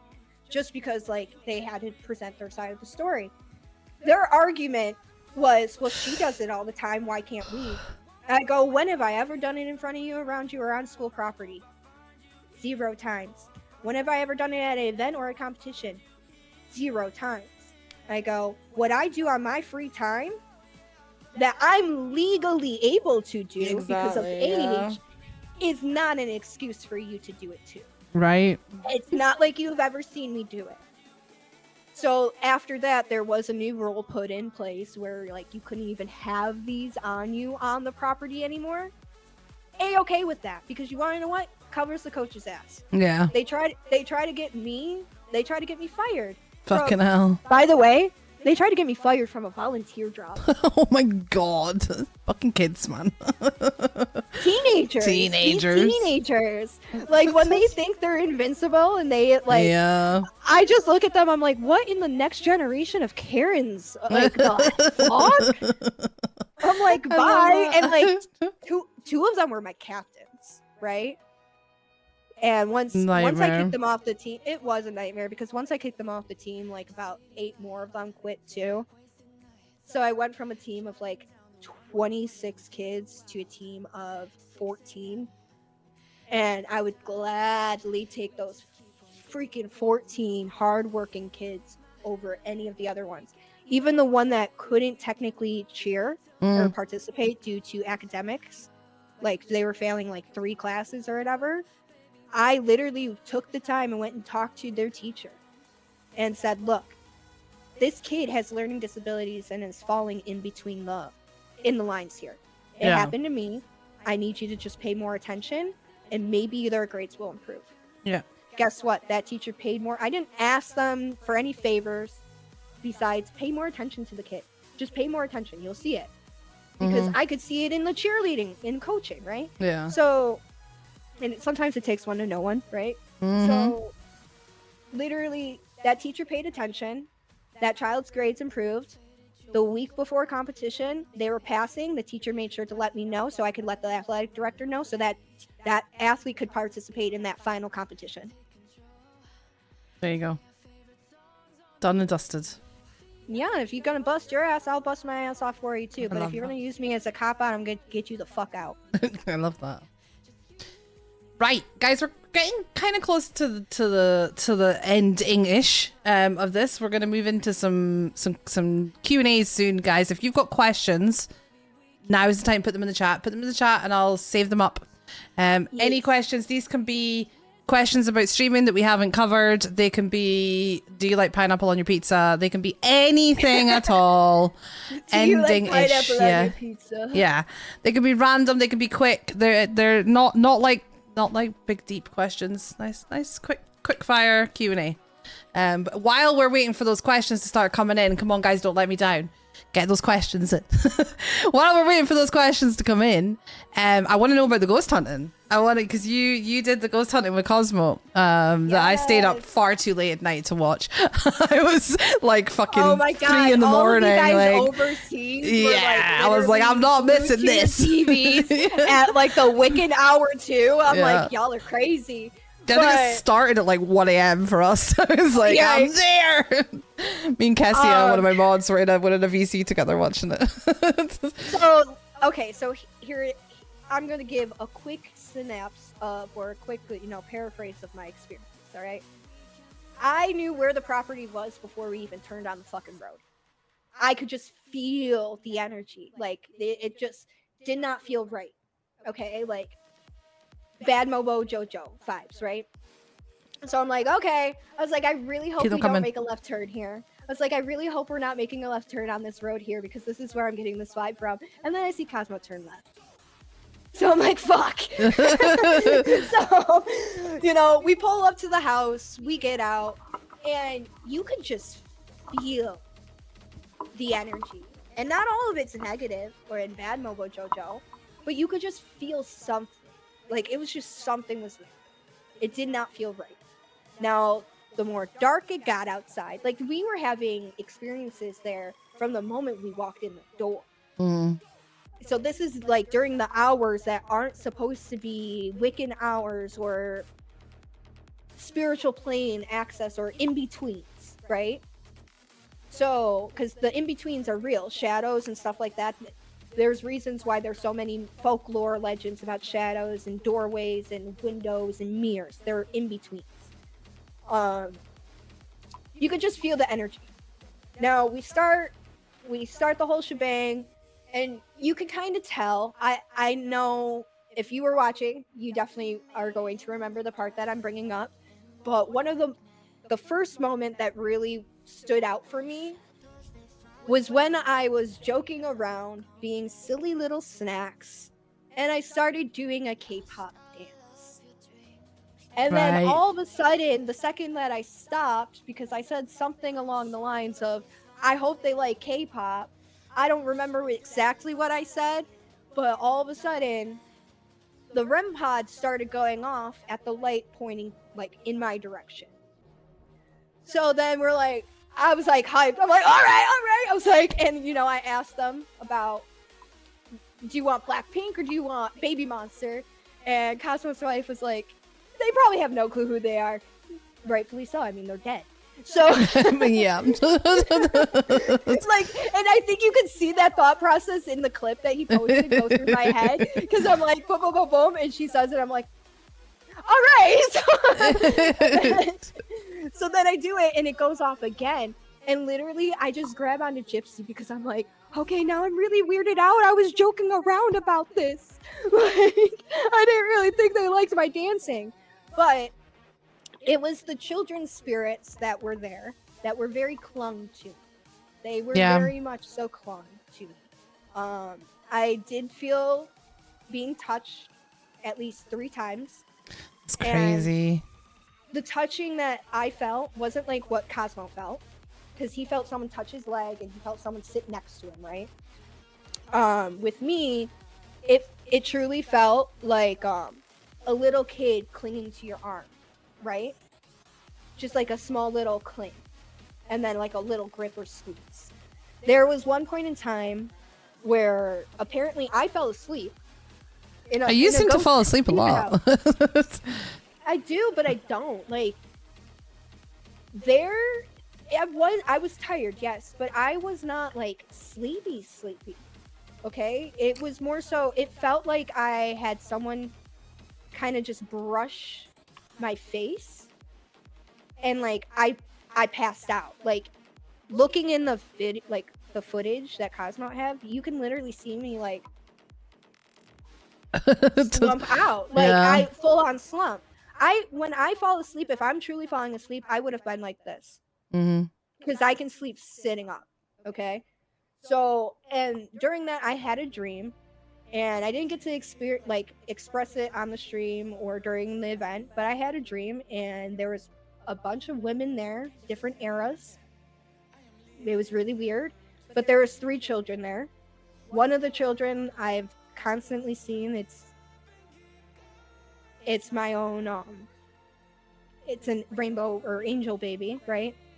So to know that one of the children that was at the house is the one that's with me at all times, my Wow. little protector, you know what I mean? So like that made me feel safe, truthfully. Mm-hmm. But also worried because I'm like, I don't want you trapped here. Like, Yeah. you need to come home. Like, whatever. But I think it was more so the very last thing that we did. It wasn't on the stream, so you guys didn't really get to see it. I more than positive Cosmo already posted it out though in a short. Okay. Or on a YouTube video. It was the flashlight. Oh, I did see that on the YouTube video. I watched Cosmo's stream when he watched the YouTube video as well. So I saw it. Right. And a lot of the times, like when Gypsy was under with the blindfold in the headphones, there was a part where it said kill Snacks. Well, it didn't even say kill Snacks. It said my name. It said kill Heather. And then another time it said Heather run, right? That so was like scared the shit out of me. it scared the shit out of me, Yeah. bro. It made everyone worried for me. Yeah. And I'm just like, okay, I'm gonna go outside for fresh air. That's where I had an experience where I felt like I was being hung. Yeah. Come to find out, inside at that time, Cosmo's wife is asking Cosmo, who's under the radio stuff, about the hanging tree. Yeah. So when I went in there to tell them what I experienced, and when you go outside, it felt like you were being watched. And that was definitely the natives, ancestors of that land, because it definitely felt not like threatening watch, just like being watched. You know what I mean? Because in Native American culture, back in the day, what they would do is they would observe you. They would observe you for days before they would interact or do anything, right? That's literally what it felt like. It just felt like we were being watched from the shrubberies and the forest, okay? So, like, it didn't feel threatening, but it felt like I was being watched, and I didn't like it. And I go in, I tell them, and then that's when we found out they were talking about the hanging tree. And I'm like, okay, me being an empath, I do have some weird fucking connection here. And I was like, I don't know how I'm feeling about it, man. I really don't know how I'm feeling about it, man. But in the end, when we did the flashlight thing and we asked the same questions, like why me and stuff like that, it wasn't so much because of me. It was more so, one, Cosmo's apparently a portal himself. Okay. And then with me being an empath, why me? It's easier to communicate through me. Yeah. Fair. That's honestly the why. So like the messages that were said weren't meant to be as a sentence together, like the kill and the Heather. It was like different messages coming through. Yeah. At the same time. Yeah. That makes sense. So it was nice leaving there knowing, oh, okay. They didn't want to kill me. I'm not gonna be David's next spirit trapped here. Right. I love that. Thank you for sharing that with us. The guys have come through with the questions. I hope you're ready. I see this. I hope you're ready. They are on form tonight. Right, this is quick fire. Let's go. We're gonna start with Flash round. From Holly Boo. Cats or dogs? Oh, both. Oh, I am a both too. I'm a both. Mrs. Lizzie said favorite craft form. You're gonna stump me here. All right, I'm gonna go with my current favorite, wire wrapping. Okay. Because it's challenging and it makes me be extra creative and have to figure out new solutions to problems. I love that. Poodle Faker said, what's the best breed of dog? My border collie. That's a great breed. Mrs. Lizzie said, what's your comfort game? Kingdom Hearts every single fucking time. Doesn't matter what game in any of the series. Kingdom Hearts for life. I have it tattooed all over my body. Basically. I love that. Down my spine. Okay, Holly said, do you prefer sweet or savory snacks? I honestly don't really fully know the definition of savory sometimes, because savory to me is just like being like, oh. Just like not sweet. Like crackers and chips. Or and salty. Salty, yeah. Like Sweet. Okay. Poodle said, if you could visit any country, what would it be and why? I would love to go and meet my family that lives in Cologne, Germany. Oh, wow. Again, my Oma is straight off the boat. She, like, her and my grandfather have, like, one of those true love stories. Legit, like, I plan to write multiple books about my grandmother someday in the future. A biography, like, three different books. Her growing up during World War II. Wow. Her meeting my grandfather and falling in love. And her not just coming to America, but conquering her American dream. I love that. Because every foreigner has their own personal American dream, right? She truly did that, right? That's amazing. That is the warrior of our family. Like, my grandfather, we might be stubborn Italians and very, very fighters, but that German woman is the fighting soul of my family. And she's so stubborn of a German woman, she's still alive, chat. I love that. She's still alive. Death will not conquer her anytime soon, I don't think. WW. She's come close so many times, and she's like, not today, Satan, not today. I love it. Okay, Holly said, what TV series are you watching at the moment? Like TV series? Yeah. Shit. Well, I just got done watching Love Island. I watch a lot of the K-dramas and like the Chinese dramas and stuff like that. So like that, I guess. I love that. Okay, Poodle said, which superpower would you choose? Oh, good one. Invisibility. Yeah. Well, I would teleport or like fly. I would love teleportation, but the main reason why I would love to be invisible is because there are some times where there are moments that I like. For my daughter, for instance, everyone wants to be a fly on the wall at their kids' school, right? To see them learn and see them achieve and see them have that self-pride moment, right? It's moments like that because like if I were to be physically there, my kid's not going to be her true genuine self. Yeah, right? So, I get like, that. That's why I would want to be invisible. I love that. To be able to see the little moments that I don't get to see. Yeah. Okay, Poodle asked, who inspired you the most? Who has inspired you the most? My grandmother, my Oma. She inspired me, In man. life. Just a little bit you told us inspired about her. mad She's people. inspired me. She, again, is a whole different podcast. Okay. Okay, Holly asked, what are your top 3 songs you go to? I'm a music junkie, so I alternate. My top 3 current right now is Jump by Blackpink because they're in their comeback. Hell yeah, Blackpink. Happy 9th anniversary to them today, by the way, because they've been a group for 9 years. I love them. I'm a Blink. Full and through. Other song, Fast by Demi Lovato, because Demi Lovato is an artist that I literally, same age, grew up with. Watched her on Disney Channel. I watched her before Disney Channel on Barney days, guys. Like, I love that.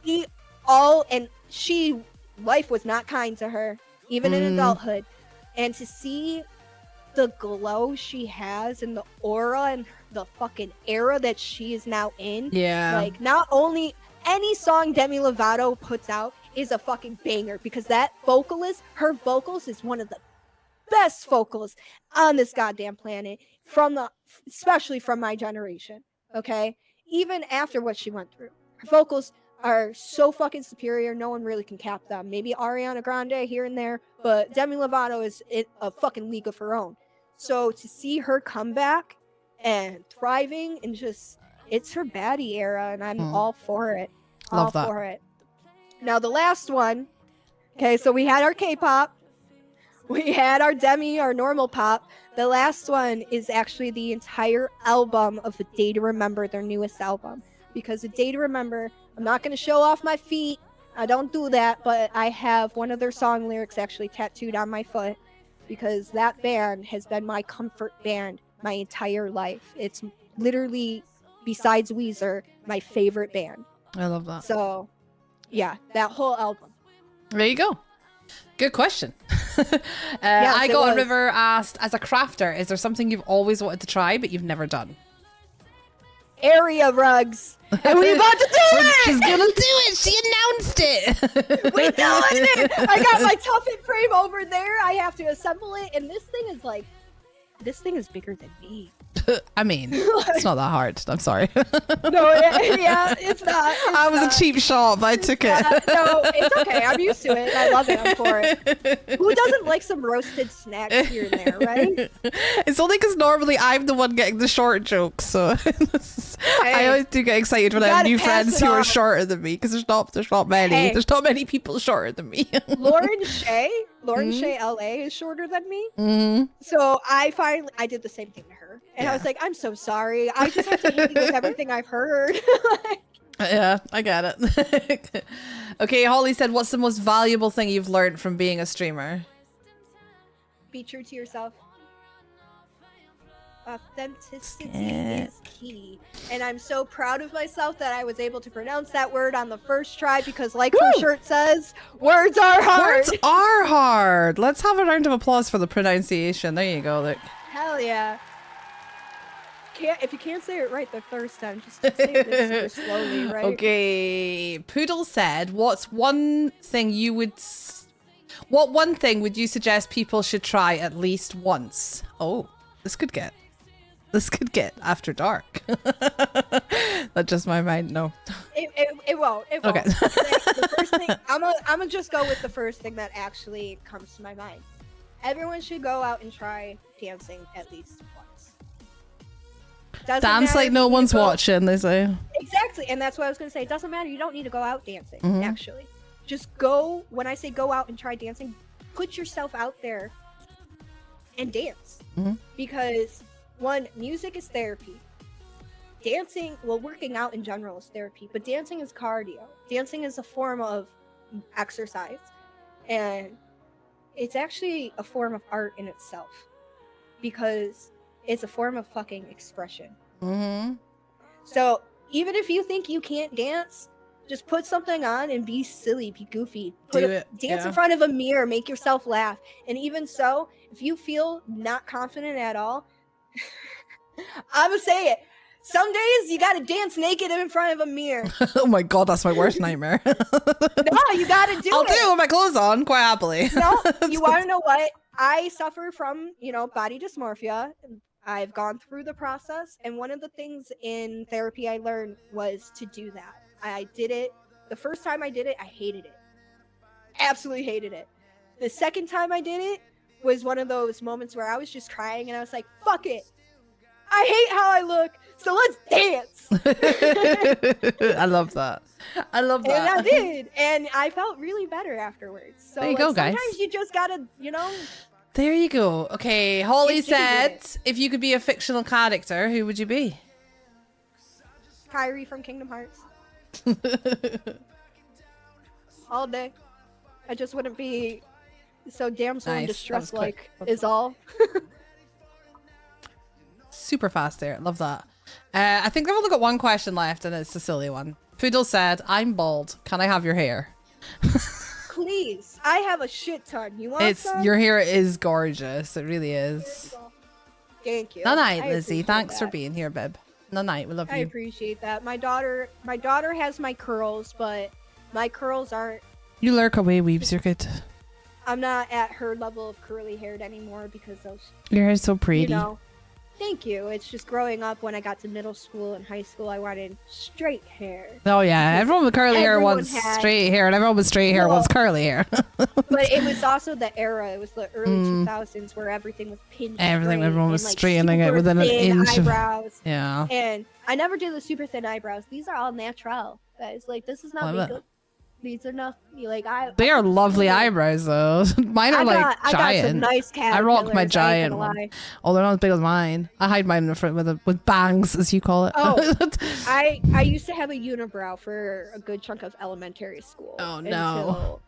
Until my mom went. Hair is cruel. Hair Got on me women is waxed. cruel. It grows in places it's not meant to, and it's cruel. Mm-hmm. Okay, I have one. My one is if you could make your own video game from scratch, what would it be like?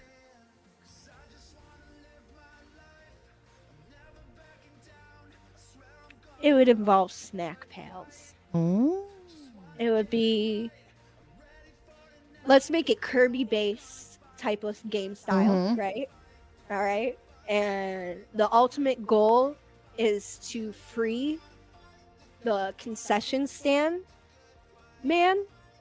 Because you remember like drive-through movies, how they have that intermission, let's all go to the snack bar, that type of shit? No, because we don't have that No? here, but Oh, I'll send you the video so Okay. you'll understand what I'm talking about. But basically, it's just like these little snack characters, like a hot dog, a milkshake, a box oh, of I've seen it in popcorn walking by. movies. I've seen them in Yes, movies. Yeah. I call those my snack pals. So Right. all of them would be fighting, and you unlock a new snack pal. You got to save the next snack pal on the next map, and you got to save the concession stand man. Love that. That's great. That's my game. You can make a really That's good my horror game. out of that as well. A little bit Five Nights at Uh-huh. Freddy's, but with your snack pals. The horror DLC will be included. Yes, see, we're on it. We're on it. I just made this up on the spot. Thank you for this great. question. I That love was it. brilliant. It was Any brilliant. devs out there that want to make my it. game? Someone make her game. I'll Please. play it. Right, so we move on. I have one last question, a final question that I ask everybody that comes on the podcast, and it is, what do you think the future looks like for Kick as a platform, and also for SnixSnacks on Kick? Ooh. So Kick is a platform. I believe we're still in beta. So with that being said, I can only see great things growing from this. Like, yes, there's always going to be any 3 steps forward, there's always going to be a few steps back. So any positivity growth, there is going to be negative growth too. It's going to happen. That's just life, right?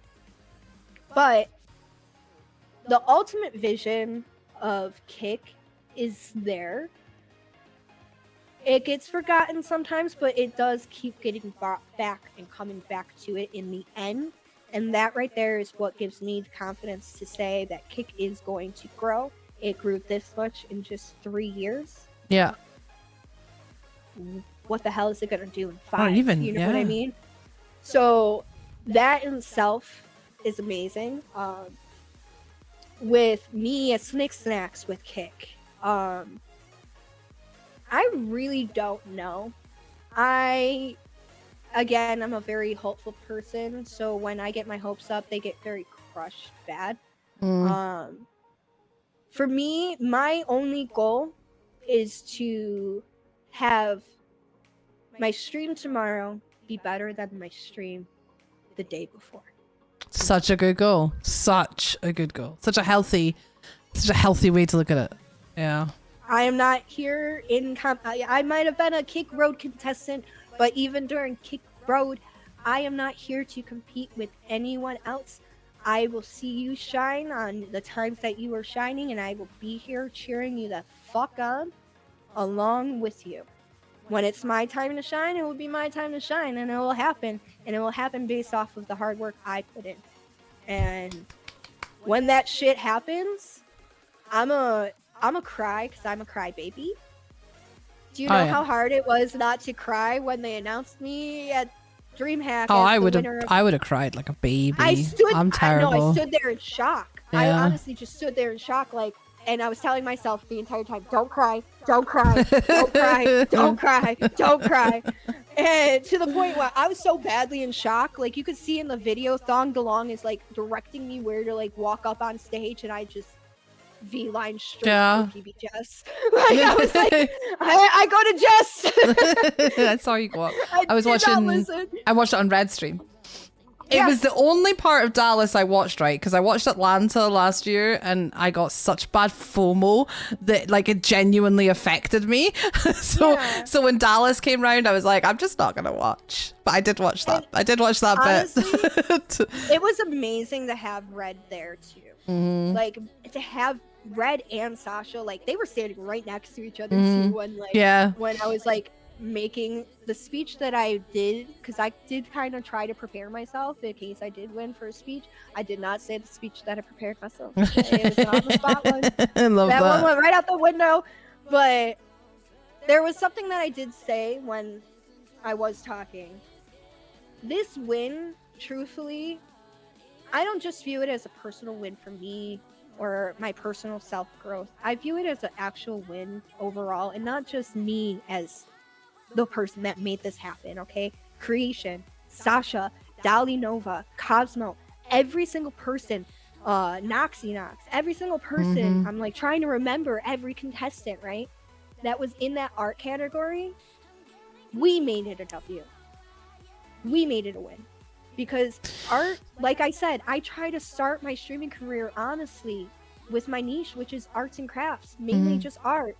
But like, it is such a hard category. It is, and it's a shame, but it's getting there. It's growing so much since it first started. It's like my favorite place to hang out, guys. It honestly, a lot of it has to do with Razor Red, and I wanted to make sure that I made at least some form of shout out to her, because there were so many times where, for the longest time, she didn't know that I was an artist. She didn't know that I painted. I was in her streams watching her art. And then when we got to talking about it, because I hosted her out after one of my random art streams. So she wanted to know more about my art, right? And I told her how I felt about myself as an artist. And she said, you're an artist. Everyone's an artist. Just because your form of art isn't the same as my form of art doesn't mean you're not an artist. It was something along those lines, guys. And like, she's got the words. She's got the words, guys. She's played such a huge part in building so many of us. So many of us up. If it wasn't for Razor Red, I wouldn't have the confidence like I do, like in my art. She was one of the people that actually, she wasn't even in Kick Road, right? But she was paying attention to it, and she was one of the people that pulled up when they found out that I was like, I don't know if it was her who found out directly, or one of her mods, or someone in her community that found out I got hate rated and stuff like that. And like Red like rated me, and that was the first time that I have ever had a host with a high viewership actually stay for hours, like literally hours. And it just like, and her community in general, like some of the names I did know, like they knew me, right? Yeah. But a good chunk of her community I didn't know, and like all these newer people just sending encouragement and positivity is honestly what truly helped me be like, fuck them. I'm SnixSnacks, god damn it. I'ma do the damn thing. I'ma win this contest for my daughter. I'ma build an inventory of the knickknacks, and I'ma bring it to DreamHack. And guess what? I did all of it. Yes! I fucking love it. And that's it. I know that like Kofi's saying she's great motivating others, especially when it's so easy to compare ourselves to other artists. And I totally get that, right? But as somebody who's not an artist and has never really done art, I'm creative in many ways. That's not really one of them. Although I have started sketching just for fun. Good. So you never know. Good. You never know. Good. But it's not my niche, it's not my thing. But I gained so much confidence and belief in myself, and also just learned so much about how to handle my house and how to lay down my boundaries and not let anyone make me feel shit about it. I learned so much and got so much confidence from that woman. Yeah, all the shout outs for Red. For real. I honestly, like I said, if it wasn't for Sasha, if it wasn't for Red, if it wasn't for the entire art community on Kick pulling up, and not just the one time, constantly throughout, like, that competition introduced me to other artists. Like, one of the people I shouted out, Dali Nova, I never knew of her before. She came in with the Santa Maria host that I got, and she was just so sweet, right? So I was like, okay, she's so sweet. Let me go check her out. She says she's an artist too. Like, let me go watch her sometime. She's not just an artist. Like, she is a painter. She is an animator. She is literally so adorable. And like, if it wasn't for, again, Kick Road competition, I don't think I would have found her. Mm-hmm. I love that. I love so that. It's just the art community coming together and growing, and the more people, other streamers who do have a hidden talent of painting or sculpting or creating some form of artistic creating are starting to now, break some boundaries or break down some walls Mm-hmm. and put themselves into that water. Yeah. That is very terrifying. Mm-hmm. But like, for example, Stormbreaker. Mm-hmm. He's been a streamer for years. He's doing art more so. Like, he does gaming, he's variety. But his art, holy shit, he had fucking prints of his art at Dallas because of how much confidence he grew in his art. And now he's known for his art as well, not just for all of the other stuff he does. Yeah. BZB, for instance, she's been getting back into painting, doing more painting streams and stuff like that. Mm-hmm. I'll be chilling in her shit and I'm just like, oh my god, this one painting, the eyes are staring into my soul. Like, it's just, art will bring people together. Yeah, no, I absolutely love that. I love that. I'm musicians too. Yeah, shout out for the live music category too. Same thing. Same thing. Yes. Love it. But it's art. Music is art. Music is a form of art. That's why my two favorite categories to chill art in. will bring you together. 100%. And on that final message, it is time to say Cheerio or to the lovely SnixSnacks. I never say Cheerio. I don't know where that came from. Oh my god. That's okay. I learned an English term. Yeah. Yeah, from one of my friends in GTA RP because he's British. And he said dusty old ute a lot. Dusty old what? Ute. Is that not Australian? Ute? I have no fucking Ute clue. is Australian. Yeah. I have no clue, but he said it and he's from England, but I'm like, the damn. Ute's definitely I was like, Australian teach thing, me right? some British here. Teach me some more British. I want to know. Dusty old Ute? That's definitely, yeah. An Australian thing? It's another Well, word. I wouldn't know. I'm from America, guys. Another word for youth. No, I'm getting school. schooled here. It's another word for use. Ute is a pickup. Yeah, like a truck. That's what I'm thinking of. That's Aussie. Maybe it's an age thing because Seeking has said it's another word for youth. So maybe it's a British thing that old people like me Like a don't lingo know. thing? Yeah. Yeah. Because we have that here, okay? there you go. Like, It's a South England London slang for use, for like a young person. I'm getting schooled as well here. Because I thought of it like ute is like a pickup truck, and that's what they call them in Australia.